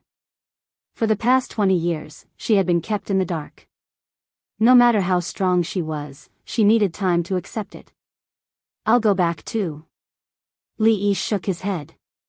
With such a huge gap, not only Emingzu needed time, but at this time, all three of them needed time. Li Xian shook his head violently and murmured, "You can't do this. You can't do this." Li Yi really couldn't think of any words to comfort him. After looking at him apologetically, he turned around and left. The proud Lolita ran over from a distance. She raised a roasted black chicken wing to Li Yi and said, "Sir, the chicken wing is ready. I roasted it for you myself. Try it." Li Yi took the chicken wing and took a bite. He knew that she not only forgot to add seasoning, but also did not roast it well enough. The outside was already black, and the inside was still a little raw. The proud Lolita asked expectantly, "How does it taste?" Li Yi finished the chicken wing in 2 or 3 bites, wiped his fingers, and nodded. "It's delicious." "Then I'll roast it for you, sir." The nervous expression on the proud Lolita's face disappeared. Finally, joy appeared on her face, and she ran quickly to the grill. Li Yi stopped her, shook his head, and said, "Sir has something to do. I'll go back first." "Oh." The proud Lolita responded with some disappointment. Then she raised her head, smiled, and said, "It's okay. Sir's business is more important. If you like it, I'll roast it for you next time." Li Yi smiled at her, turned around, and left. After a while, the proud Lolita put her hands on her hips and looked down at Li Han, who was squatting on the ground. She asked, "How is it? Is it delicious?" Li Han said with a bitter face, "I'm not eating it. The outside is burnt, and the inside is not cooked. I forgot to add seasoning. It's not delicious. I'll have diarrhea if I eat it." "Nonsense." The proud Lolita looked at him with shame and anger, and said, "I roasted it like this just now. Sir said it was delicious, and he ate it all." Li Han's face became even more bitter. He looked at her and said, "That's because Sir likes you. No matter how bad your roasted food is, even if you gave Sir a raw one, he would still say it was delicious." The anger on the proud Lolita's face immediately turned into shyness. She pinched the corner of her clothes and said to herself, "Really?" Mother seemed to say the same thing, "Really, really?" Li Han raised his hand and said, "I swear, among everyone, apart from Yong Ning, you're the one that Sir likes the most." When he saw his royal sister frown, he immediately changed his words and said, "No, Sir likes you and Yong Ning the most. He likes both of you the most." After a long while, Li Han sat on the ground and let out a long sigh of relief as he watched his royal sister, Shaning, run away shyly. The chicken wing she roasted was really terrible. This was the worst chicken wing he had ever eaten. How could Sir lie like this? He even ate it all. Wasn't he afraid of diarrhea? Of course, he could only say these words in his heart this time. He didn't dare to whisper them out loud. "Little Han." A voice suddenly came from behind him.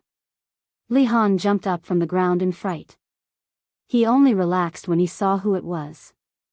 He asked, "Brother Xian, why are you looking for me?" An extremely kind smile appeared on Li Xian's face as he said, "Come here. Brother Xian has something to tell you." Although Brother Xian's smile was very kind, as if he had some great news to tell him, Li Han felt a chill run down his spine. He felt his hair stand on end, as if a great disaster was about to befall him. Sir had said that when you faced an unknown problem that you couldn't handle, you should rely on your intuition. Li Han's first instinct was to run. Thus, he really ran. He was extremely fast and didn't even look back. It was as if there was a monster chasing after him. Li Xian smiled as he looked at the rapidly fleeing figure. He extended his hand and murmured, "No matter how fast the little monkey runs, he won't be able to escape from the palm of the Buddha." Chapter 942. No matter how powerful Sun Wukong was, he couldn't escape from the palm of the Buddha. In the end, Li Han was still captured. After being forced to sit down at the table, he became much more well-behaved. He lowered his head and asked dispiritedly, "Brother Xian, why are you looking for me?" Since ancient times, speaking was an art. If it wasn't necessary, very few people would go straight to the point. This was a very impolite behavior. After all, he couldn't just wait until Li Han had settled down and ask him if he wanted to be the emperor. "I have a throne for you, do you want to consider it?" The first step should be to be polite and get closer to him. Li Xian handed over a chicken wing that he had just roasted and asked, "Xiao Han, how are things at the Mathematics Institute recently? Are you busy? Are the professors at the Imperial College safe and sound? I heard that you often go to the Women's Institute recently. Do you have a girl you like? Don't be shy, just say it." Brother Xian was like you back then. The Imperial College's mathematics department had been defeated by Li Han fair and square. They had lost face, and the mathematics department had been directly merged into the mathematics department. These people had been thinking about how to raise their heads again and wanted to make the mathematics department independent again.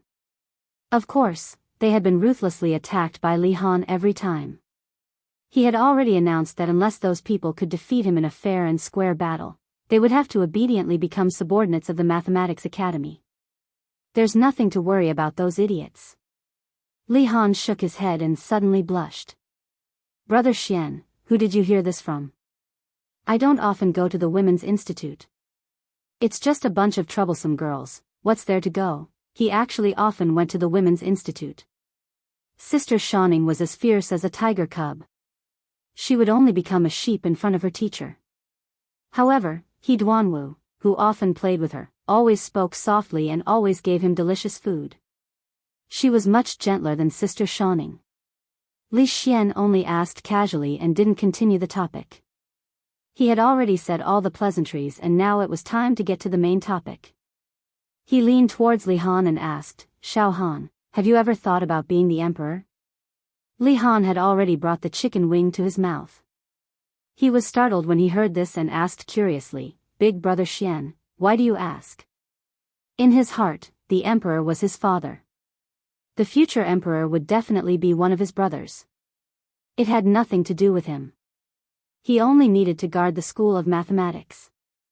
When the teacher gave him the position of the dean, he would be the absolute master of the school of mathematics. Although he had almost achieved this, he was still a man.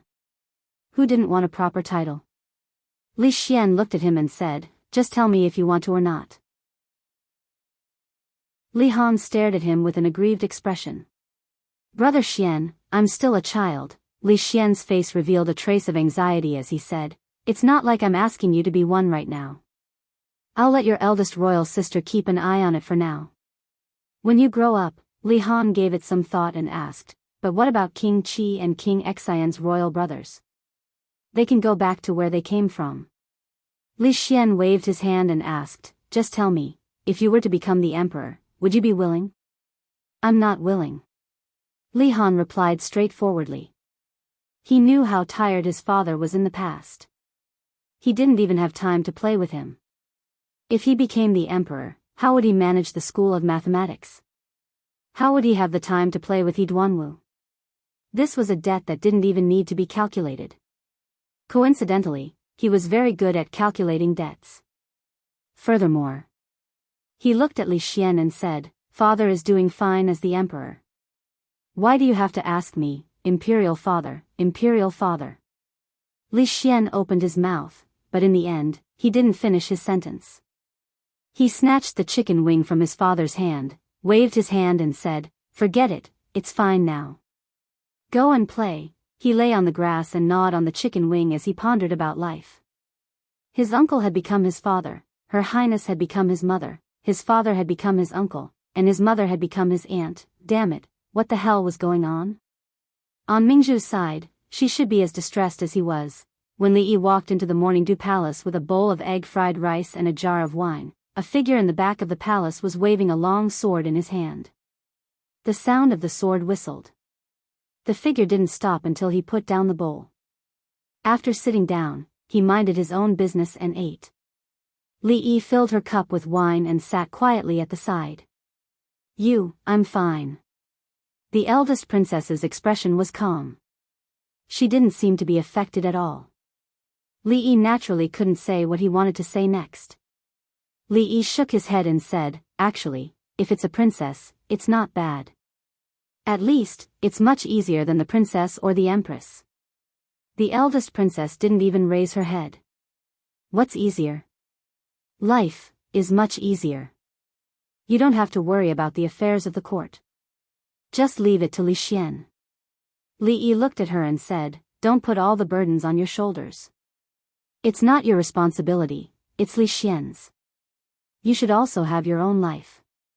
To be honest, unless it's absolutely necessary, I don't want you to take that step. Once you've taken that step, it's very difficult to take it back. I also think it's easier to be a princess." Mingzu raised her cup and said, "Drink with me." Li Yi didn't like to drink, especially this kind of strong wine. Not only because he didn't like the spicy taste, but also because he couldn't hold his liquor well. When he was drunk, it was easy for him to do something out of line, especially in the presence of the opposite sex. If he took advantage of a girl, he wouldn't be able to explain himself. Of course, the person he was drinking with was the eldest princess. The princess should be worried about him. However, today's situation was special. He might as well risk his life to accompany the princess and get drunk. Drink. Li Yi filled his cup, clinked his cup with hers, and drank the wine in one gulp. His head hurt. Li Yi didn't know how many cups he drank yesterday. After a few cups, he couldn't remember what happened after that. He didn't even know how he came back. After washing his face in the morning, he sat at the dining table. His head was still throbbing. Fortunately, his butt didn't hurt, which meant that nothing embarrassing happened yesterday. The old emperor's tricks were unbelievably deep and completely disrupted their plans. They didn't know whether they should be happy or worried. The matter that the three of them had pushed forward with all their might had such an accident. It was really embarrassing. Young master, Xiao Huan's voice gradually became clearer. Li Yi came back to his senses and tilted his head. Seeing her worried face, he asked, "What's wrong?" Young master, what's wrong? The young maidservant's big eyes were full of worry. Li Yi shook his head, nothing. But, the piece of rib in your hand is the one that second miss just ate. Li Yi looked down. No wonder he didn't eat any meat after eating for so long. He thought that the cook had skimped on the ingredients, but it turned out that Mississippi Lu had secretly eaten it. He picked up another piece. Rui put down her chopsticks and looked at him worriedly. Husband, this piece is the one that the rib that she had eaten was on the table. Why did she have to find an empty plate to put it on? Wasn't that a waste of a plate? The detergent was free. Li Yi finally found an uneaten rib. Just as he brought it to his mouth, he saw Xiao Huan looking at him curiously. Young master, do you really not remember what happened yesterday?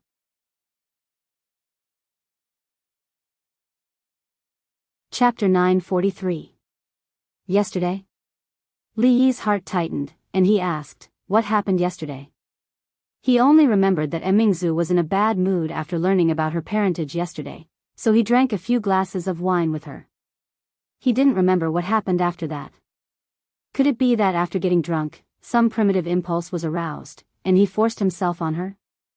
She couldn't resist, and then the two of them did something indescribable? After thinking about it, it was impossible. After all, there was still a small gap between his strength and Mingzhu's. Even if his strength was a little enhanced after getting drunk, he was probably still not her opponent. However, if she just resisted symbolically and then gave in half-heartedly, this was also impossible. Mingzu was not that kind of person, and he was not that kind of person either. Li Yi rubbed his eyebrows, but still couldn't remember anything. However, looking at the reactions of Xiao Huan and Rui, it should not be a big deal. Young master, when you came back yesterday, you carried Dwainer on your neck and ran around the yard. You also told Dwainer that when he grew up, he should not marry Prince Li Xian's Xiao Rui. You said that if he married Xiao Rui, he would not be able to raise his head for the rest of his life. Dwainer was so scared that he cried. A few black lines appeared on Li Yi's forehead. Was this what he did yesterday? Little Rui was the name of Li Xian's daughter.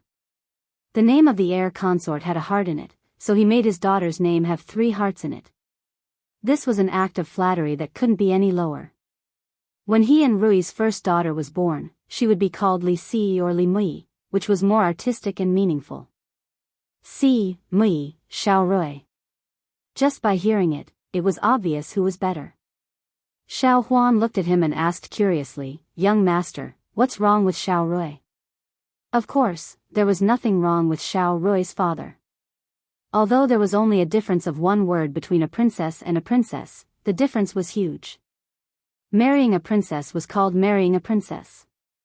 Marrying a princess was called marrying a princess. Marrying a princess was not marrying a wife. It was like bringing back an ancestor. He would be looked down upon by the world. A good princess would become a princess, and she would be the eldest princess. No one knew better than him how difficult it was to marry the eldest princess. Of course, things would be much easier if the princess became a princess. Xiao Rui is fine. Li Yi shook his head and said, I'm just telling Dwainer, kids shouldn't fall in love at such a young age. Xiao Huan lowered her head, with a soft voice said, son-in-law used to not drink outside. When he came back he would hug and kiss eldest miss, Xiao Huan. Rui blushed and glanced at her. Xiao Huan immediately stopped talking. Li Yi looked at Rui, sighed and said, something happened yesterday. He secretly heaved a sigh of relief. Fortunately, he only carried Li Duan around the courtyard yesterday and did not do anything else. Hugging and kissing eldest miss was fine.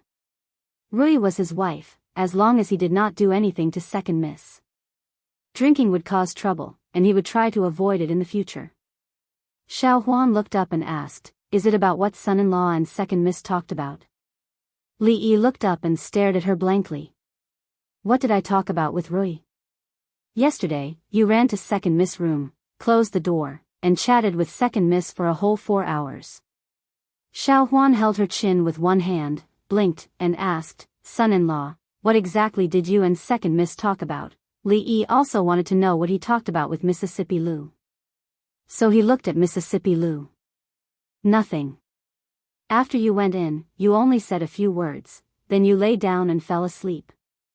Mississippi Lou put down her chopsticks and said, I'm full, and the bed sheet reeks of alcohol. Xiao Huan, remember to have someone wash it later.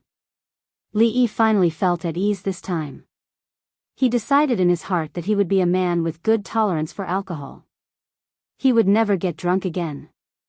After breakfast, he took a comfortable bath and felt much more refreshed. Li Yi walked to Mississippi Lou's room, knocked on the door and entered. He looked at Mississippi Lou and said, Rui, I'm sorry for dirtying your bed yesterday. Do you really think you slept here for 4 hours? Mississippi Lou looked up at him and asked, How could I let you go to my bed? Li Yi was stunned. He just took a bath and cold sweat began to appear again. Then what did we do for the past 4 hours? Li Yi's expression changed. Apart from the bed, there was also a table and chairs.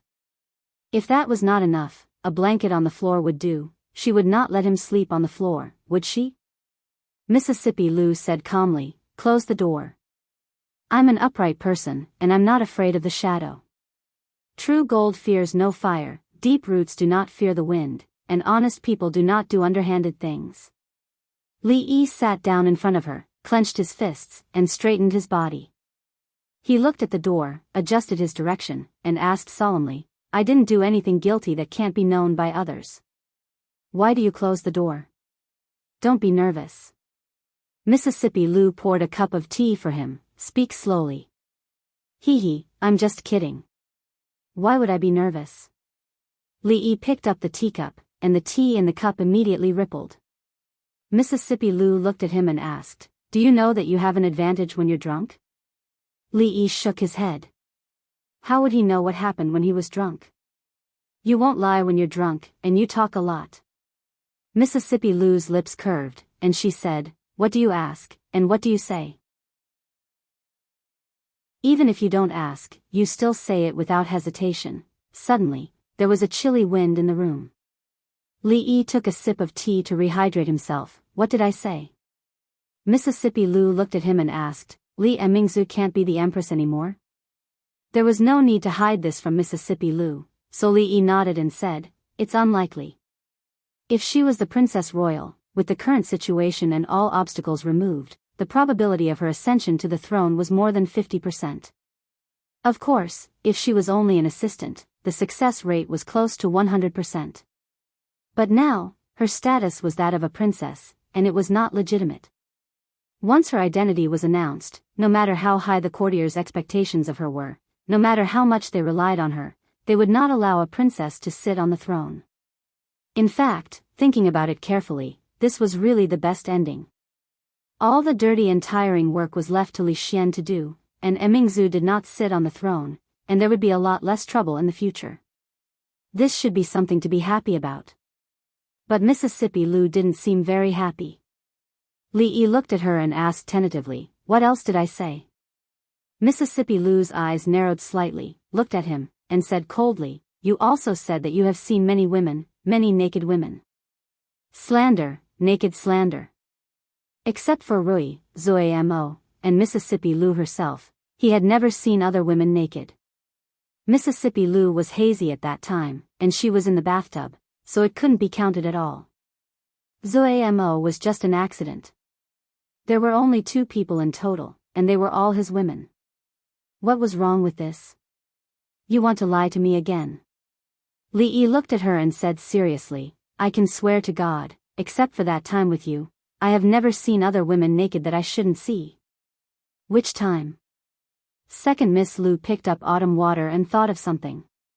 She gently put it down and looked at him, asking coldly, Is that so?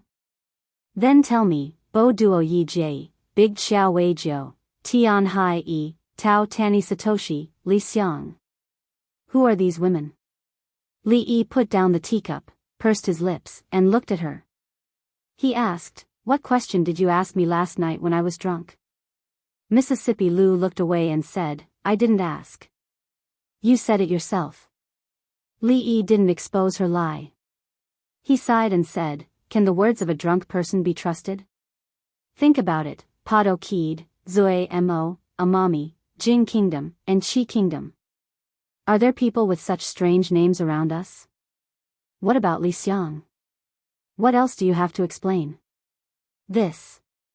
Li Yi looked at her and explained, Tao Tani and Li Xiang are actually the same person. You really don't know them?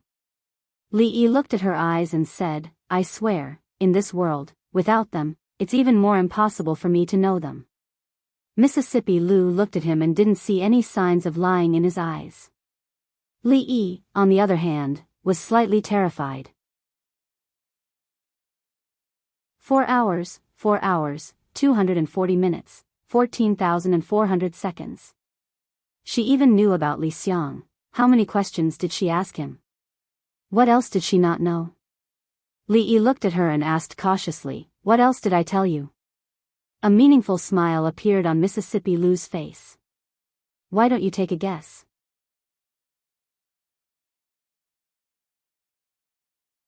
Chapter 944. Mississippi Lu didn't smile often, but when he saw her smile, not only did Li Yi not feel like a spring breeze, but he felt a chill all over his body. The more she said so, the more uncertain he was in his heart.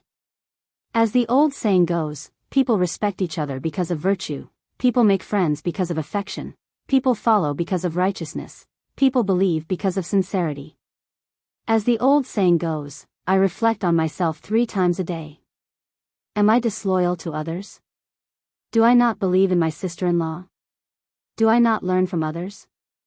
This more or less mentioned the integrity or frankness in interpersonal relationships. But as the old saying goes, people should keep a certain safe distance from each other. It was necessary to communicate with others, but even if they were husband and wife, they still needed to leave a certain amount of private space. If there were no secrets between them, it was tantamount to standing naked in front of each other all the time, and they would definitely feel uncomfortable in their hearts. Li Yi now felt that he was standing naked in front of Mississippi Lu, and he was being scanned by her invasive eyes unscrupulously. 4 hours.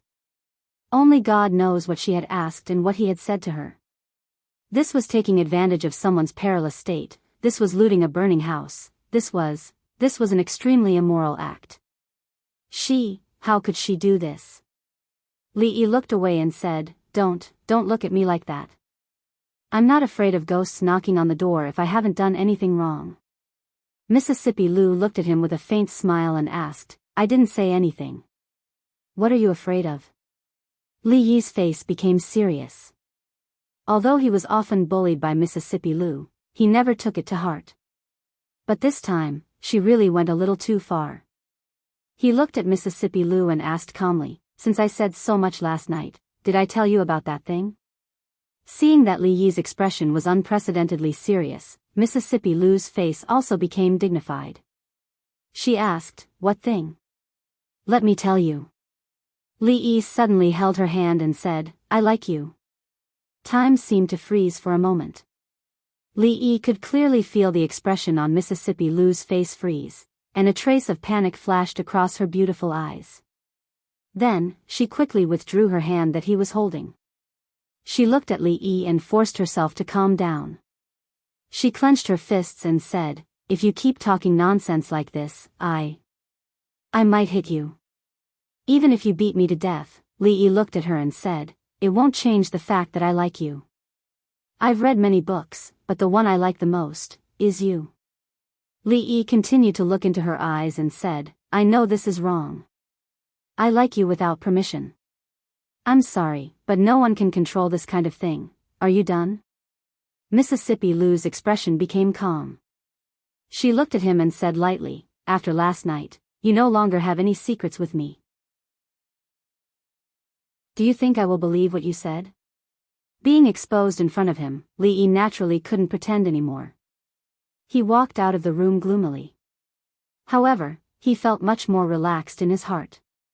It was obviously a lie to say that he no longer had any secrets with her. If she really knew all his secrets, how could she not know that what he said just now was not a single lie? It was a clumsy trick that couldn't be any clumsier. The only strange thing was that she didn't choose to hit him directly. It seemed that her temper had been much more restrained these days. If it was in the past, she would have torn himself and the table apart, in the room, Mississippi Lou calmly retracted her hand from the corner of the table and put the broken corner on the table. She picked up a cup of tea, and circles of ripples immediately rippled in the teacup. Outside the door, as soon as Lee walked out, a voice slowly came from behind him. "What you said to Rui just now, I have never heard of it before." He turned around and saw Rui standing on the other side, walking towards him. She looked at Lee, shook her head and said, "Don't always bully Rui, husband. If you make her angry, I can't stop her. When that time comes, I'm afraid that you will suffer again." Lee was very disappointed. It was Mississippi Lou who bullied him first. He only fought back a little, but Rui actually asked him to give in to her and not bully her. In all honesty, did she need him to give in to her? Moreover, she was a guru, how could she not stop Mississippi Lou? Her elbow was pointing outwards. No, she didn't know whether it was towards the inside or the outside. They were all a family, and they should focus on the vulnerable. Her sister was related, but her husband was not. Moreover, those words that were used to flirt with girls were obviously not said by a decent person. What was she envious of? The words that they usually said secretly in the boudoir were much more inappropriate. Feeling indignant, he went out of the house and went straight to the palace. He was still a little worried about Emingzu. After all, he had experienced this kind of melodramatic life experience. Emingzu was different from him, and her feelings must be more complicated and uncomfortable. When he walked into the morning dew hall, he found that Sing Shichen was also there. Emingzu sat on the top and said, "These days, those gossips in the court, stop them from spreading." The gossips in the court were naturally about the matter of Prince Jean inheriting the throne and Princess Royal continuing to take over the government. He was indeed the one who pushed this matter forward. Now that the momentum had been formed with great difficulty, Her Highness wanted to stop it. Sing Shichen was stunned when he heard this, and couldn't help but say, "Your Highness, there is no need to discuss this matter anymore." Emingzu waved her hand and said, "If there is nothing else, you can leave first." "Your Highness. Your Highness." Sing Shichen looked up and could only bow and leave. When he came, he was full of enthusiasm, but when he left, his mind was heavy. He naturally saw Lee who came in. When he passed by, he whispered, "I will wait for you at Zumo's place." Lee looked at him and nodded slightly. An unexpected turn of events had occurred, and they needed to give him a good explanation. Lee walked over and looked at Emingzu. He thought for a moment and asked, "Yesterday?" Emingzu looked up at him and said, "You'd better not drink in the future." Lee thought for a moment and couldn't help but ask, "I didn't do anything to you yesterday, did I?" Seeing that Princess Royal was looking at him with a strange look, he immediately changed his words and said, I didn't say anything that I shouldn't have, right?" Emingzu looked at him and asked, "Which one are you referring to?" Lee was very curious. He had heard about losing a part of his memory when he was drunk, but how many cups did he drink yesterday? He looked at Princess Royal and asked, "Why didn't you persuade me yesterday?" Emingzu looked at him and said, "I thought it was interesting when you were drunk, so I made you drink a few more cups." It seemed that after two people got along for a long time, their personalities would indeed be a little affected by each other. At least this was the case for Mississippi Lou and Princess Royal. She used to be such a pure and kind real princess, but now... He didn't know if he took the opportunity to take advantage of her or something after he got her drunk yesterday. Emingzu looked at him and said, "I will remember what you said yesterday." Lee asked nervously, "What did I say?" Emingzu handed him a cup of tea and said, "You said that if I was tired of my current life, I would go and find you." Lee nodded. As a friend, it was normal for him to say that. "You also said, at that time," Lee's heart trembled and he asked, "At that time, what?" A palace maid came in from outside and said, "Your Highness, His Highness and Princess Consort are here." Lee actually wanted to ask what else he said yesterday. It was very likely that the last sentence was the main point, but Prince Ning had come. At the most inappropriate time, he could only stand up and greet him. Princess Consort Ning walked to Emingzu and explained, "I came to the palace to visit your father and passed by here, so I came to take a look." Before yesterday, Li Yi would have thought that this was a very normal sentence. But now, including Princess Consort Ning's expression and eyes when she looked at Mingzu, everything was so full of loopholes. Mingzu had just left the court and was wearing the court clothes. Princess Consort Ning accompanied her to change clothes. "Prince, sit." Li Yi invited Prince Ning to sit down and poured tea for him. Prince Ning raised his head and looked at him with a trace of surprise and confusion in his eyes. The relationship between him and County Marquis Li was not strange, but it was not familiar either. Although he appreciated him very much in his heart, County Marquis Li always had a faint alienation and resistance to him, a prince, and kept him thousands of miles away. This time, for some reason, he was especially enthusiastic.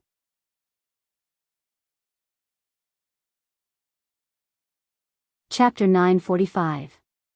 Li Yi sat down across from Ning Wang and casually asked, "When do you plan to return to Qing and Fu after coming to the capital this time?" Ning Wang took a sip of tea and said, "There are still some things I haven't taken care of. I might have to wait until after next year's court conference." Li Yi nodded. At this court conference, the local officials would all gather in Jingdo.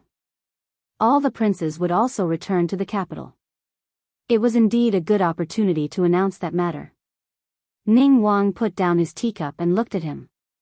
He suddenly asked, "The court conference is still early. All the princes have returned to the capital. Since you are the Minister of Honor, you should be familiar with the affairs of the court. The Eastern Palace has not been established yet. Who do you think will be the Emperor's princes?" Li Yi looked at him with a smile on his face and didn't speak. Keep pretending. Keep pretending.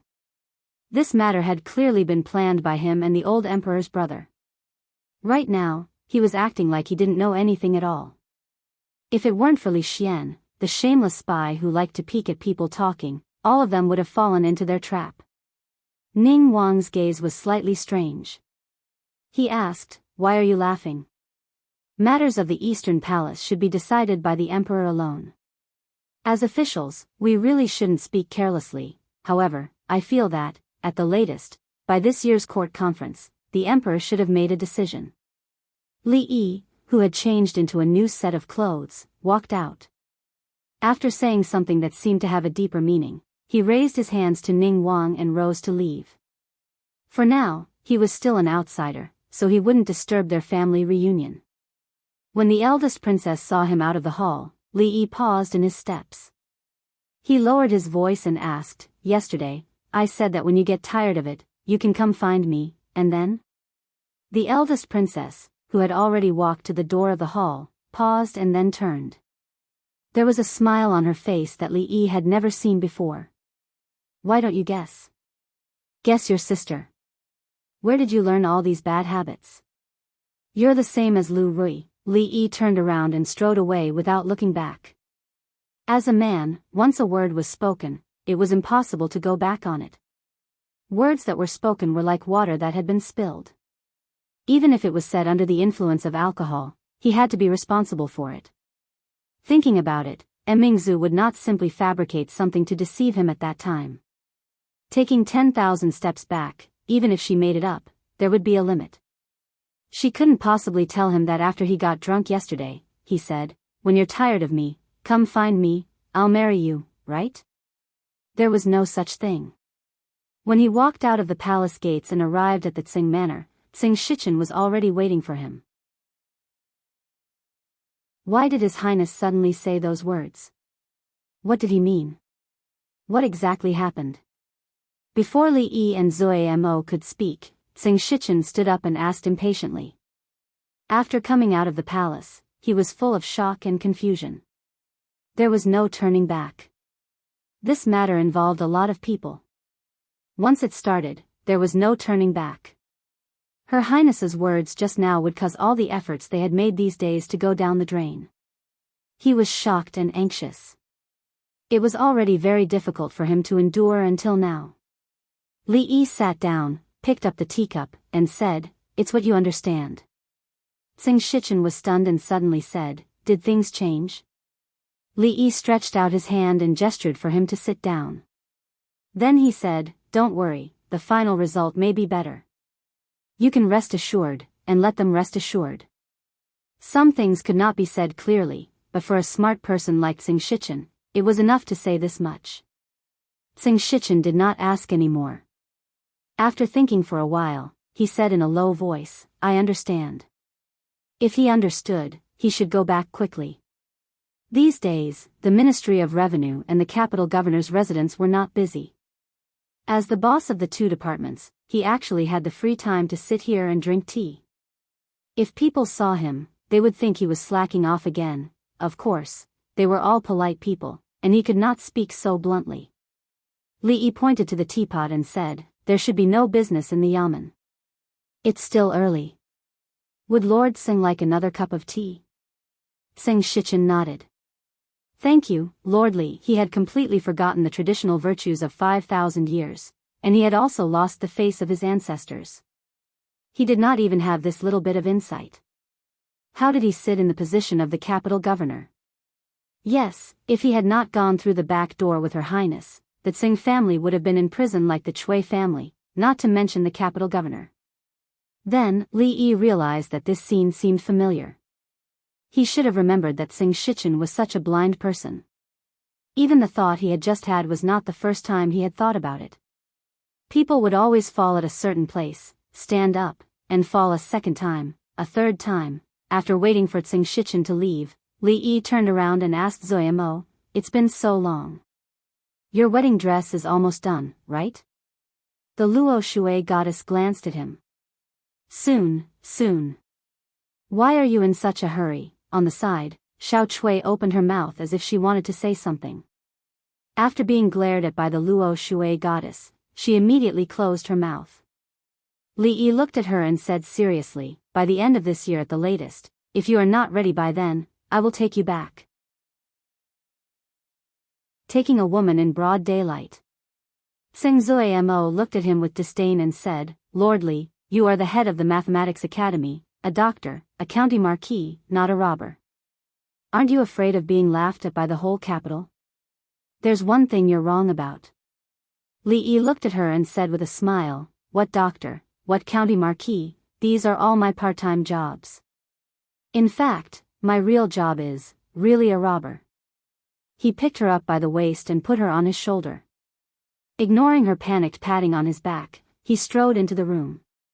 When he walked in, he looked back and said, "Xiao Chui, close the door." "Got it."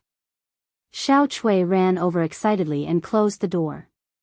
Then, she sat in the corridor with a silly smile on her face. This time, she didn't put her ear on the door to eavesdrop because she knew that even if she did, she wouldn't hear anything. However, at the end of the year, she might be able to hear it. She was happy but also worried. The little servant girl named Xiao Huan in Li's family was very favored. If she went there, would she be bullied? If Xiao Zhu went with her, the two of them shouldn't be afraid of her. Miss was also alone. If Sister Ruoqing went with her, that would be the best. There would be no difference from now. When Li Yi saw Li Xian again, it was already 3 days later.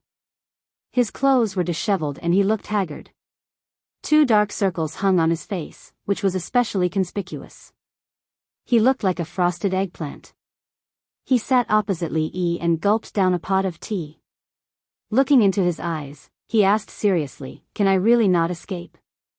Li Yi nodded his head. As the heir of Ning Wang, he could escape many things. But as the crown prince, as the emperor, he had to bear what he had to bear. Li Xian lay on the chair in frustration. "Damn it. Who are you scolding?" Li Yi looked at him and asked, "Ning Wang or His Majesty?" Li Xian sighed, "Scolding me." Li Yi could not empathize with his situation, but he could understand it very well. Li Xian wasn't a person suitable to be the emperor. That position, to him, was only a restraint, only a burden.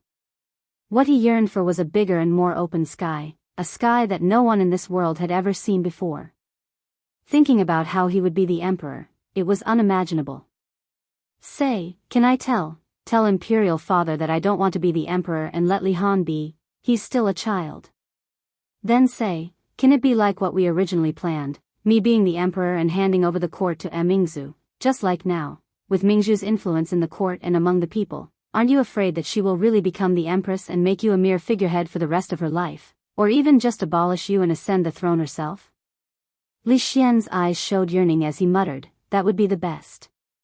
At the beginning, didn't we also think that way? Li Yi thought for a moment, then looked at him and said, you wish.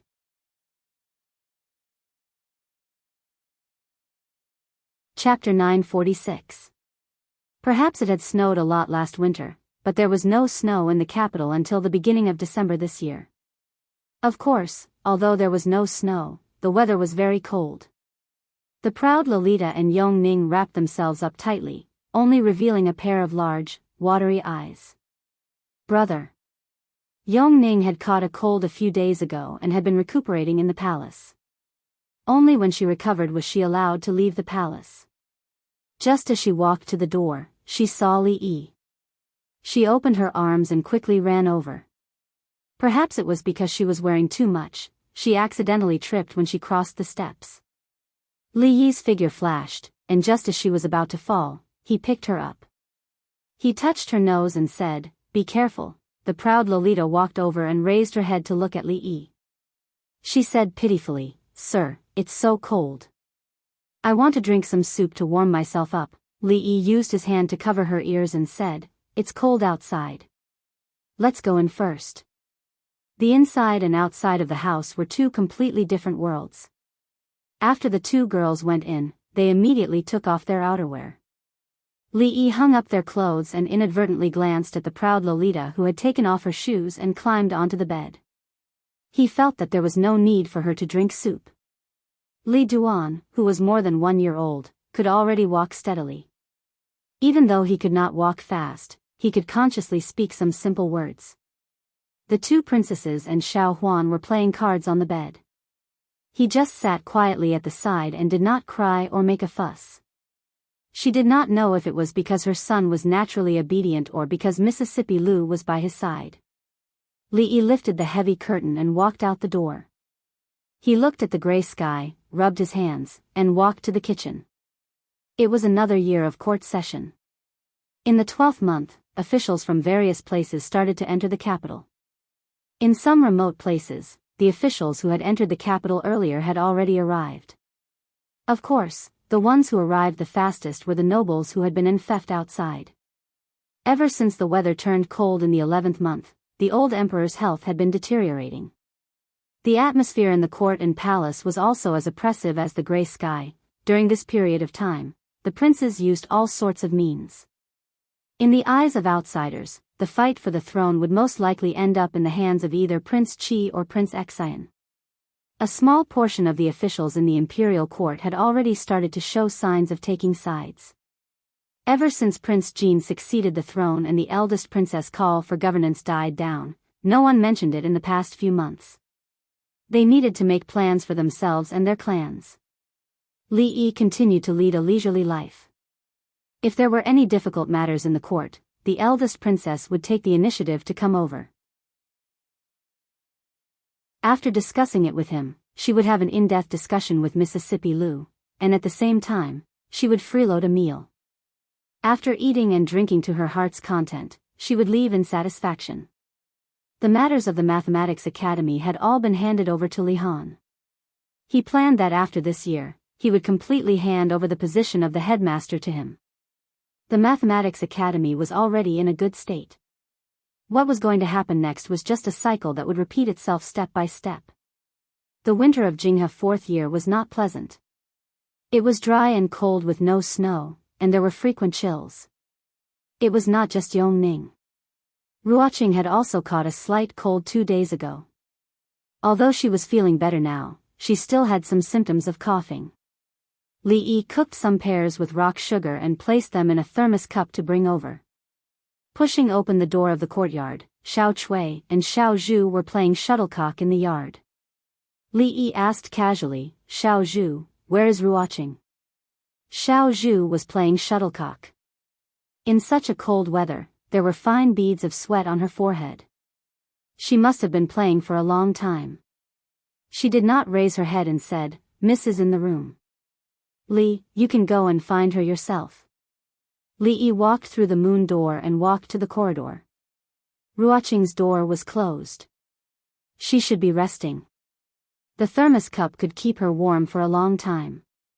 Li Yi did not disturb her immediately. He pushed open another door, walked straight into Zoe Mo's room, and put the things on the table. Looking at the bed, he found that she was still sleeping. It was not early. Even if it was a lunch break, she should have gotten up. Li Yi walked over and said, "Get up, the sun is shining on your butt, you still sleep." The person on the bed was motionless. "If you don't get up, I will go up," Li Yi said as he walked to the bedside. Seeing that there was still no movement from the bedside, he first rubbed his hands to warm them, then reached under the quilt, reached under her neck, and put one hand through her legs, carried her horizontally, kissed her gently on the neck, and whispered, "Get up. Sister Ruoqing, are you awake? Drink some hot water." Hearing the voice, Li Yi turned his head and saw Zoe Mo walking in from outside the door. He only felt a little confused. To Zoe Mo. He lowered his head. He did not know when the woman in his arms had changed from Zoe Mo to Ruoqing. Her back was originally facing him. When he picked her up, he only cared about kissing her and did not pay attention to her face. Her eyelashes fluttered, and she slowly opened her eyes. There was still a trace of confusion in her eyes. She looked up at Li Yi, and a smile appeared on her face. She reached out and put her hand on Li Yi's face, murmuring, "Is it another dream?" Zoe Mo stood at the door, looking straight at him and asked, "What are you doing?" Holding Ruoqing in his arms, Li Yi looked at Zoe Mo and murmured, "What am I doing?"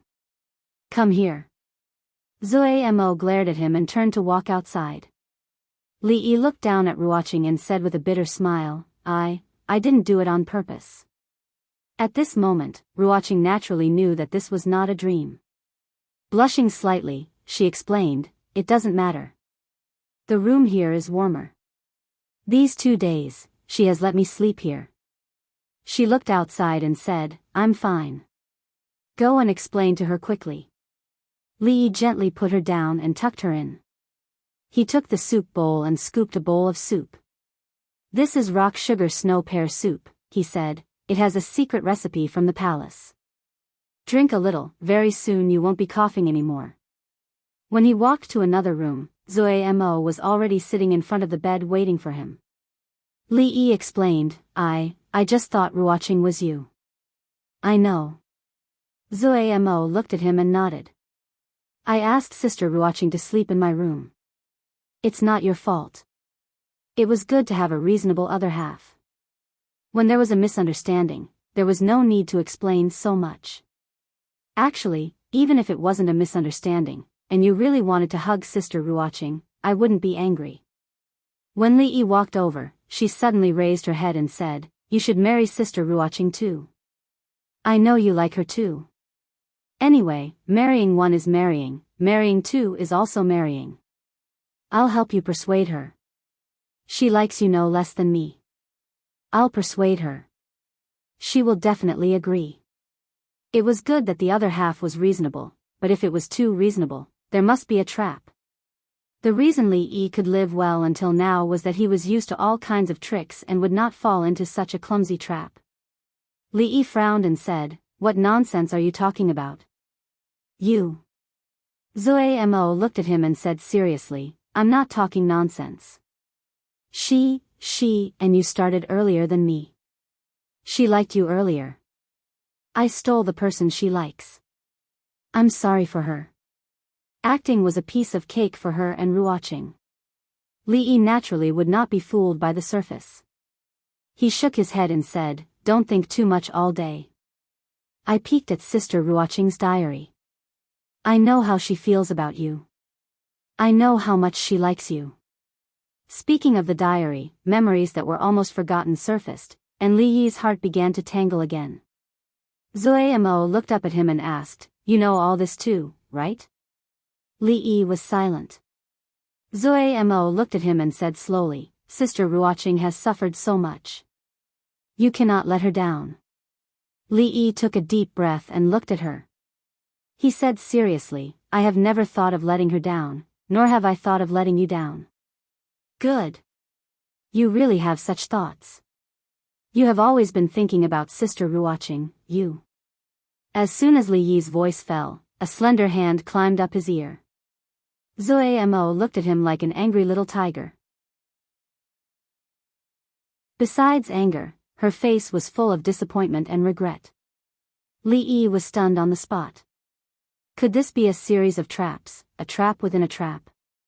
However, the hand that was pinching his ear did not exert any force. Her face instantly changed from disappointment and regret to a smile.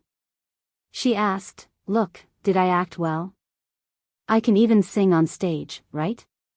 Li Yi's face turned from white to red and then to green. He looked at her and gritted his teeth. Yes. Like a demon. He picked up the demon by the waist, threw her on the bed, and immediately pounced on her. Then there was a series of smacking sounds. I'll let you act. Act on stage? I'll let you act again. You are the biggest bad guy in the world. After a moment, she leaned against Li Yi's chest and rubbed her butt with some grievance.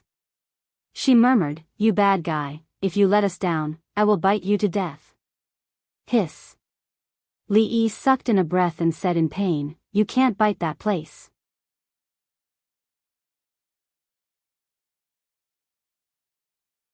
Chapter 947. Li Yi ran out of the room, covered his chest and ran away, like a good girl who was molested by a hooligan. The hooligan was naturally the goddess of Luo Shui.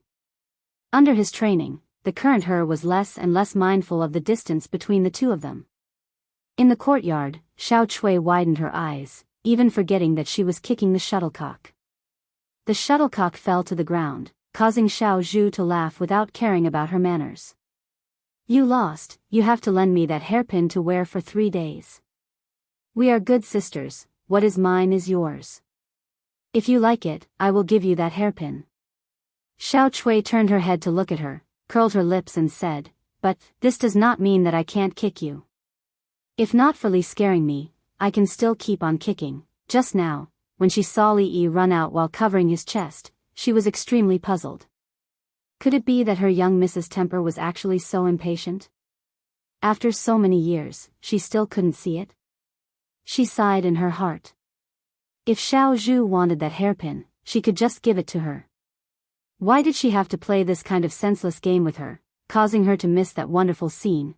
Inside the room, Li Yi put the bowl that Ruoqing used to the side. He took a pillow and let her lean behind him, so that she wouldn't feel uncomfortable sitting down. Then, he sat down beside her and asked, Do you feel better? She nodded her head, much better. Li Yi reached out his hand and touched her smooth forehead. It was no longer hot, just a little cough and weak body.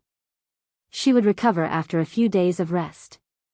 Li Yi helped her pull up the quilt and said, These few days, you should rest well at home. Don't go anywhere. Tomorrow, I will continue to send you medicine. You will be fine in 2 days. Because of the relationship between Shaoning and Emingzu, the family never lacked good things from the palace. They could also use the secret prescriptions of the imperial physicians. Last time, when Xiao Huan coughed, Emingzu had the imperial physician send over a prescription. She almost recovered on the same day. Wan Ruoqing didn't refuse and just nodded obediently. On the contrary, Li Yi was somewhat puzzled. She was usually polite to everyone. Every time he wanted to do something for her, she was always worried that it would trouble him and refused in every way possible. This time, she was actually so obedient. However, it's better for girls to be obedient. Obedient girls are likable. Disobedient girls, like Mississippi Lu, are likable too. Of course, he didn't know that the 2 rooms were adjacent to each other and had opposite layouts. If there wasn't a wall beside the beds in the 2 rooms would be connected. And this wall was only made of wooden planks. In the past, when she and Zoe Mo slept in separate rooms, they could hear each other even if they whispered through the wall at night. They often used this method to chat late into the night. Li Han walked to Li Xian's side and asked mysteriously, Brother Xian, did the teacher really say that I'll be the dean after the new year? He should be at your eldest royal sister's place now. You can ask him yourself and you'll know. Li Xian walked slowly into the hall, took out something from his arms, and said with a smile, Uncle Huang, the Academy of Sciences has developed a kind of ingenious gadget. It's very interesting. I'll show it to you. Li Han scratched his head. He naturally didn't dare to ask in person. Although the teacher was usually unbelievably kind, those nightmarish feelings in the past were still very vivid to him when he recalled them. It took a lot of courage to ask him this kind of thing. Emperor Jing, who was leaning against the wall, did not speak. Ning Wang raised his eyes to look at him and said, I have told you before that these obscene techniques are unorthodox. You should read more about the classics and history. It is the proper way to govern a country. Father, you're wrong. Li Xian smiled and said, heavenly punishment is not a way to govern a country. The water wheels that cover the outskirts of the capital during a drought are also not a way to govern a country. The new plows that the common people use to farm are also not a way to govern a country. But who dares to say that they are unorthodox? Prince Ning naturally couldn't refute this sentence. Celestial punishment was an important tool of the country, and it was used to deter strong enemies. The latter two were also a great way to promote the people's livelihood. If anyone dared to say that these were unorthodox, he would be drowned by the spittle of the world. Moreover, there are specializations in every field. In terms of the way to govern a country, I'm not as good as County Marquis Li. In terms of martial arts, I'm not as good as Emingzu. But in terms of the way of science, Li Xian couldn't go on because he really couldn't say that Li Yi was far inferior to him in the way of science. In terms of the way to govern a country, on martial arts, on the way of science, it seemed that he was not as good as him. This was really a sad thing to do. He coughed a few times and said, what's more, County Marquis Li once said that science and technology are the foundation of a strong country, and it is also the long-term stable development strategy of the Jing Kingdom. Those governing strategies in the court are not as important as the research of the Academy of Science. Xian is right. Emperor Jing nodded. Although his voice was weak, his tone was unquestionable. There are thousands of ways, and the strategy of every emperor is very different. How is it not the way to govern a country to prosper with science and technology? He took the thing that Li Xian had just handed over and looked at it carefully. At least, from the current point of view, Xian's approach is right. The Jing Kingdom can't do without the officials who govern a country, and it can't do without the Academy of Science. Uncle Emperor is wise. Li Xian smiled and immediately said, I don't know much about governing a country, and I can't do it well. Fortunately, there is Emingzu. These things can be handed over to Emingzu. I only know these unorthodox ways. Emperor Jing raised his head and looked at Prince Ning. However, Li Xian took out a small box from his bosom and walked to the Empress. He smiled and said, Your Highness, the craftsmen of the Academy of Science have mastered a new technique a few days ago. They can make gold and silver as thin as cicada wings. I asked them to make a phoenix hairpin for you. See if you like it. He took out the hairpin from the box. The hairpin was made very delicately. Because it was very thin, there was no movement when he held it in his hand, but the phoenix feather at the end trembled slowly. It was lifelike and beautiful. A look of surprise appeared on the Empress' face, but she didn't take the hairpin. Instead, she held Li Xian's hand and said, I like it, I like it. As long as it's from Xian, Your Highness will like it. Princess Ning coughed lightly and said, Do you only have Your Highness in your eyes, and not me, your mother? Li Xian walked over with some flattery and took out another box from his bosom. He said, Of course, Xian, can't forget mother, morning dew hall. The princess ate the egg-fried rice and asked with some doubt, Why is the rice they made with the same ingredients and the same steps different from yours? Maybe they didn't put in the effort, Li Yi said casually. If the same ingredients and steps could make delicious food with the same taste, then what was the use of those world-class chefs? Heat control, time, frequency of stir-frying, there were many tricks involved. It wasn't something that others could master. Besides, when those imperial chefs made the egg-fried rice, did they put so much love into it? Putting aside the love egg fried rice, Li Yi thought of another matter. He looked at her and said seriously, in the future, you have to be careful of Li Xian. Mingzu looked up at him with doubt in her eyes. He is still a crown prince now. Li Yi explained, when he becomes the emperor in the future, it will be much easier for you to be the empress. You have to guard against him, be careful not to be betrayed by him. Uncle Huang, what Xian said is true. When it comes to governing a country, Li Yi and Mingzu are much more proficient than me, especially Li Yi. He actually knows everything, but he is lazy. Only when Mingzu looks for him, he will say. Li Xian thought for a while and said, a minister of nobility can't restrain him. If he is made prime minister, he can't be lazy anymore. With the two of them working together, there is no problem that our Jing kingdom can't solve. Li Xian was very excited. Emperor Jing smiled and looked at him. He suddenly said, since Xian knows, you still won't call me imperial father?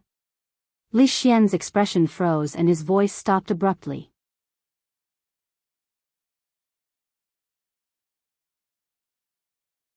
Chapter 948. Li Yi felt that he needed to remind Mingzu to be wary of Li Xian. In order not to become an emperor, he would do anything. He might even betray Mingzu in the blink of an eye. Just as he said this, he saw Li Han walk in from outside. He walked to his side and whispered, Sir, are you going to give me the position of the Dean of the School of Mathematics? Li Yi looked at him and asked, who said that? Although the position of Dean would be given to him sooner or later, he could not take it before he said it. This was like the throne. Once he said it, it would not be giving up the position, but usurping it. Li Han was stunned and did not know how to answer for a moment. Li Yi looked at him and asked, do you think that you are very powerful and qualified to be the dean? No, do you think that you know a lot about mathematics? Just a little, a little. You are modest. Li Yi crossed his arms and said, I will test you on a few questions. If you can answer them, I will give you the position of dean.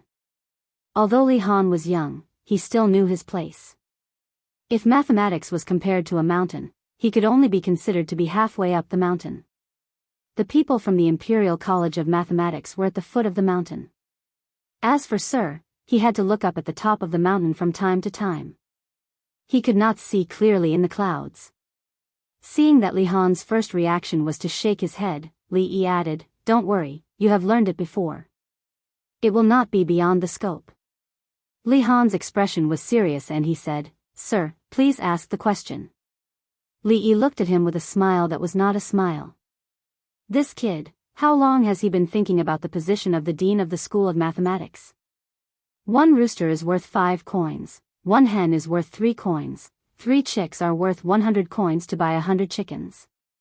How much are the rooster, hen, and chicks?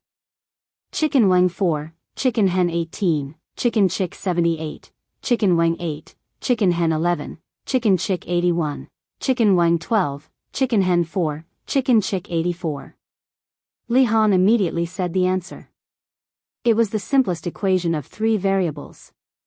When the teacher came up with the question, he didn't even know how to change the numbers. This question was a must-memorize question for the students of the College of Mathematics. As the acting dean, he had already memorized it by heart. Today, the wall is 5 feet thick. 2 mice can pass through it. The big mouse grows 1 foot a day, the small mouse grows 1 foot. The big mouse grows twice as much as the small mouse grows half as much. When will the 2 mice meet? The 3rd day. Li Han gave his answer in the same instant. He thought that the teacher would give him a difficult question for the second question, but he did not expect it to be a question that he had seen before. Furthermore, it was the simplest question. There should be another question after the original question, which asked how many times the 2 mice would wear. If the questions were asked at the same time, he might have to think about it. What's 80,000 times 90,000? 720,000. After Li Han easily answered the 3rd question, he was already sure that the teacher really wanted to give the position of dean to him. The so-called examination was just a process. Otherwise, why would he always give this kind of free marks? Li Yi rubbed his head and said with a smile, "The study of mathematics is broad and profound. Remember not to be arrogant and conceited." Go back. When Ning Wang accompanied Ning Wang Fei into the main hall, he just happened to see Li Han walk out. Seeing his dejected appearance, Ning Wang Fei asked with concern, "Little Han, what's wrong? Did someone bully you?" "No, no one bullied me. It's because I'm too stupid." Even the simplest calculation could be wrong, and he still wanted to be the dean. Li Han shook his head. He endured the shame in his heart and left with his head lowered. Mingzu, seeing that Ning Wang Fei had been looking at Mingzu with tears in her eyes ever since she walked in, Li Yi knew what he had to do. He stood up and cupped his hands. "Your Highness Ning Wang, Your Highness Wang Fei, this junior will leave first." At the same time, in a certain hall, the Empress held Li Xian's hand and also had tears in her eyes. Emperor Jing looked at Chengde beside him and slowly said, "Summon the 2 prime ministers, the head of the secretariat, the attendant, and the 6 ministers to the palace." Chengde stood with his hands by his side and respectfully said, "This old servant obeys." The 2 prime ministers, the head of the secretariat, the attendant, and the 6 ministers. Every one of them was a high-ranking official who could shake the court with a stamp of their feet. When the emperor summoned 1 or 2 of them alone, no one would think too much. However, when the emperor summoned all of them to the palace at the same time, no one would believe that it wasn't an important matter. The emperor was seriously ill and the great court conference was approaching. At this delicate moment, there was only one thing that could be called an important matter: the position of crown prince. For a moment, the atmosphere of the entire capital became tense. This was especially so for the princes who had already arrived in the capital. Their hearts were in their throats. All of their fates might change today. Countless gazes were focused on the palace gate. The 10 officials of the imperial court only came out of the palace at night. However, after leaving the palace, each of them directly returned to their residences in their carriages and closed the doors, refusing to meet any guests. Regardless of whether it was the princes or the high-ranking officials in the capital, they refused to meet any of them. This undoubtedly made the entire matter even more confusing. Prince Qi's residence. Prince Qi, who had been regarded as a popular candidate to seize the throne, was now enraged. He smashed a few cups and said angrily, "What did father say to them? He actually refused to meet any of them. What does he mean by this?" Someone behind him came forward and comforted him, "Your Highness, there's no need to worry.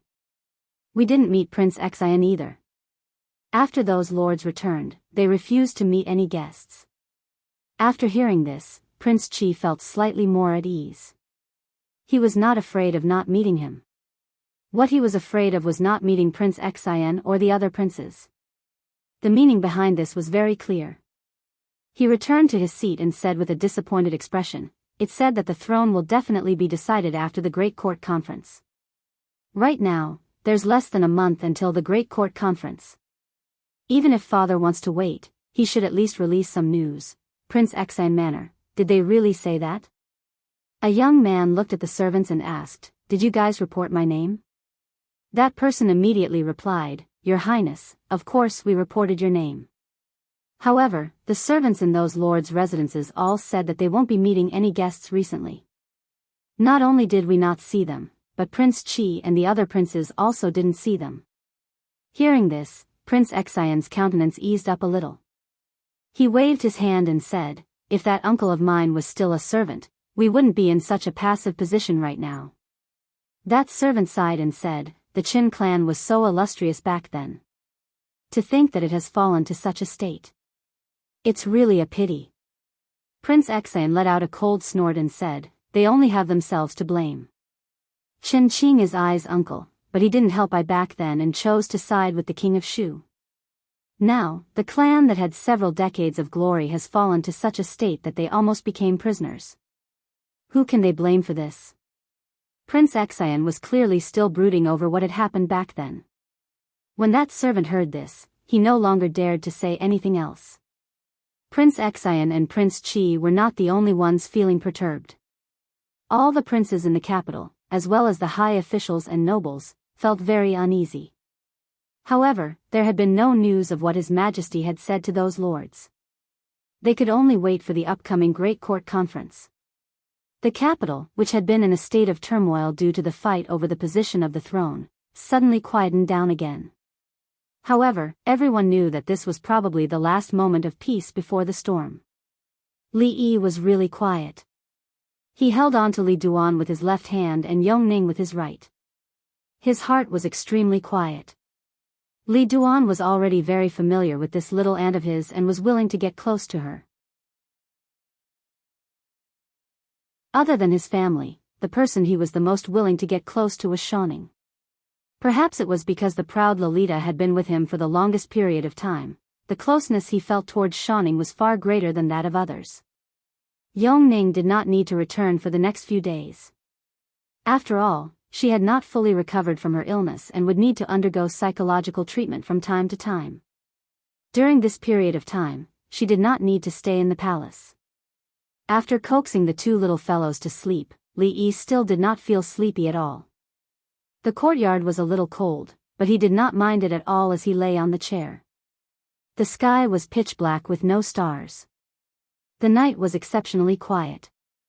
Many things had happened recently. It had only been a few days, but the eldest princess was no longer the eldest princess. Li Xian was also going to become the emperor. His original plans had been completely disrupted. For a few moments, he started to feel lost about the path he was going to take in the future.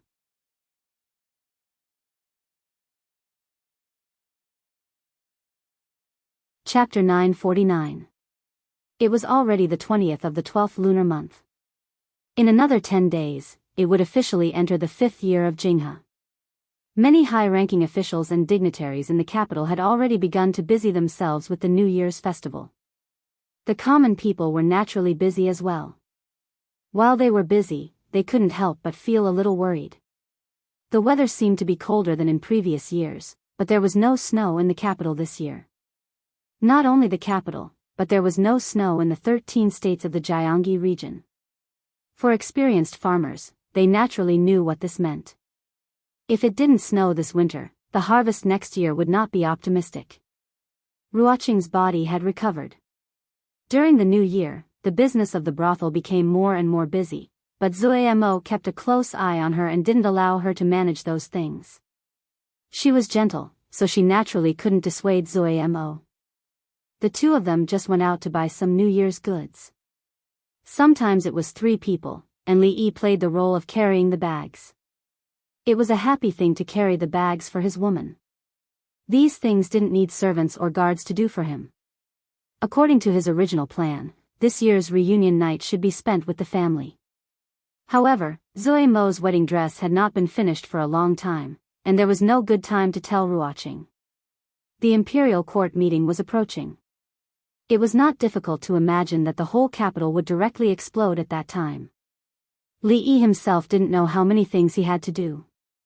He couldn't choose to do things with them at such a hasty time. After walking half a street, he had already carried a lot of things in his hands. Zuamo and Ruoqing walked in front, and he and Su walked behind. Ever since he started hanging out with second great uncle, Li Yi realized that elder Su had started to become neurotic. He was already so old, but he was slowly turning into a masochist.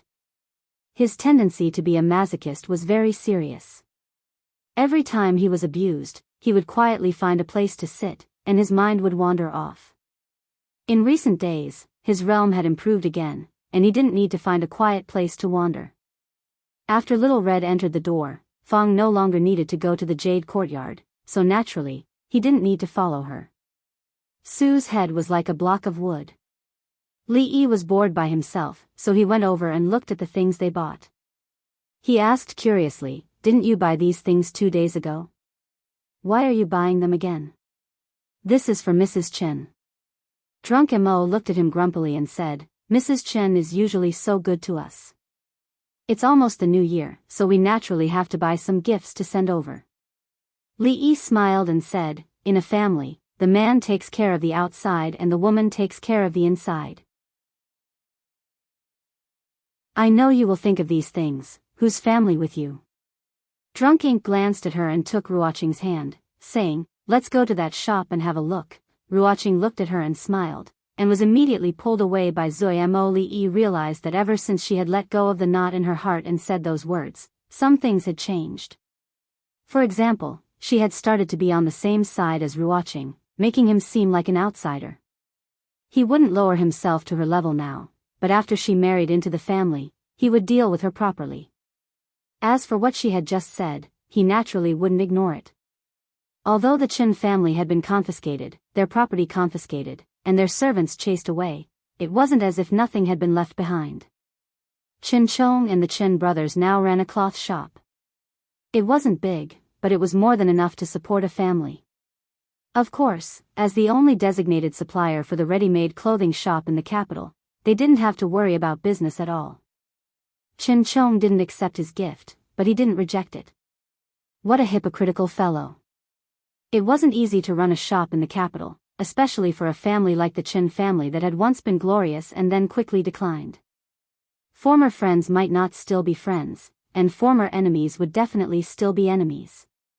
These days, the people he had arranged in the open and in the shadows had already helped them clear up countless troubles. Seeing Zuo Mo and Ruoqing enter a shop, he quickly followed. Qin Cloth Shop.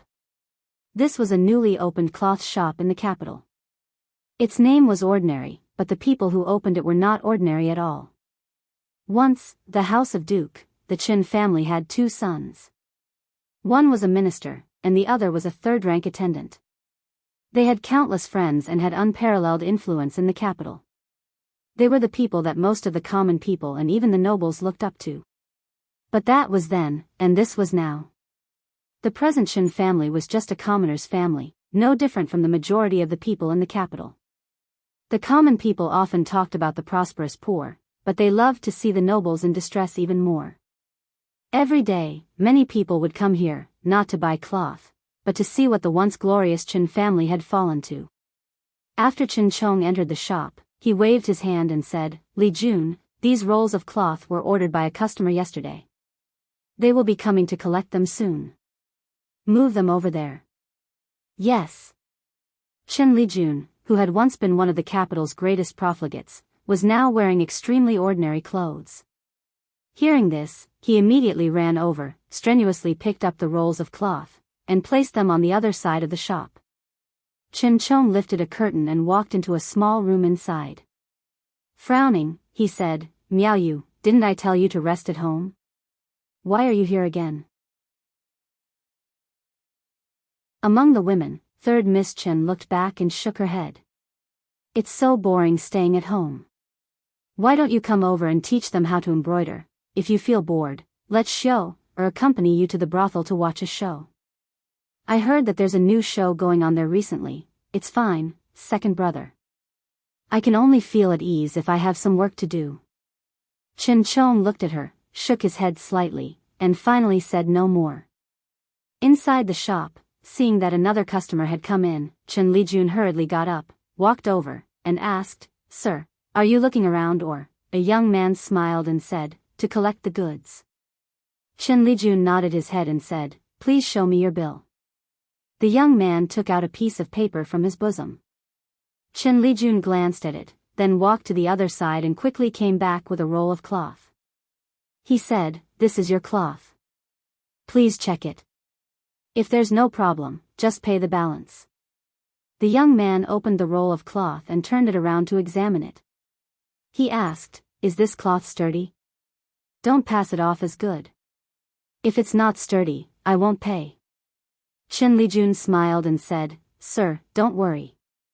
In the entire capital, you won't be able to find cloth as sturdy as ours, rip."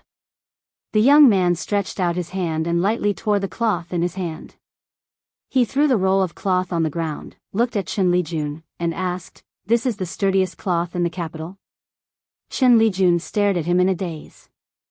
In terms of patterns, the cloth here could not compare to other places, but in terms of sturdiness, this was already the best in the capital.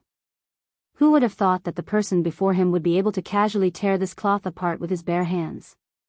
The young man took out a few more pieces of paper and handed them to another shop assistant. He asked, "These are the other rolls of cloth I ordered from you yesterday. Where are they?" The shop assistant pointed in a direction in a daze and said, They're all over there. The young man strode over, opened a roll of cloth, and lightly tore it. After a sound like silk tearing, he casually threw the roll of cloth away and stepped on it. Rip! Rip! Rip! All of the rolls of cloth, in his hands, were like paper.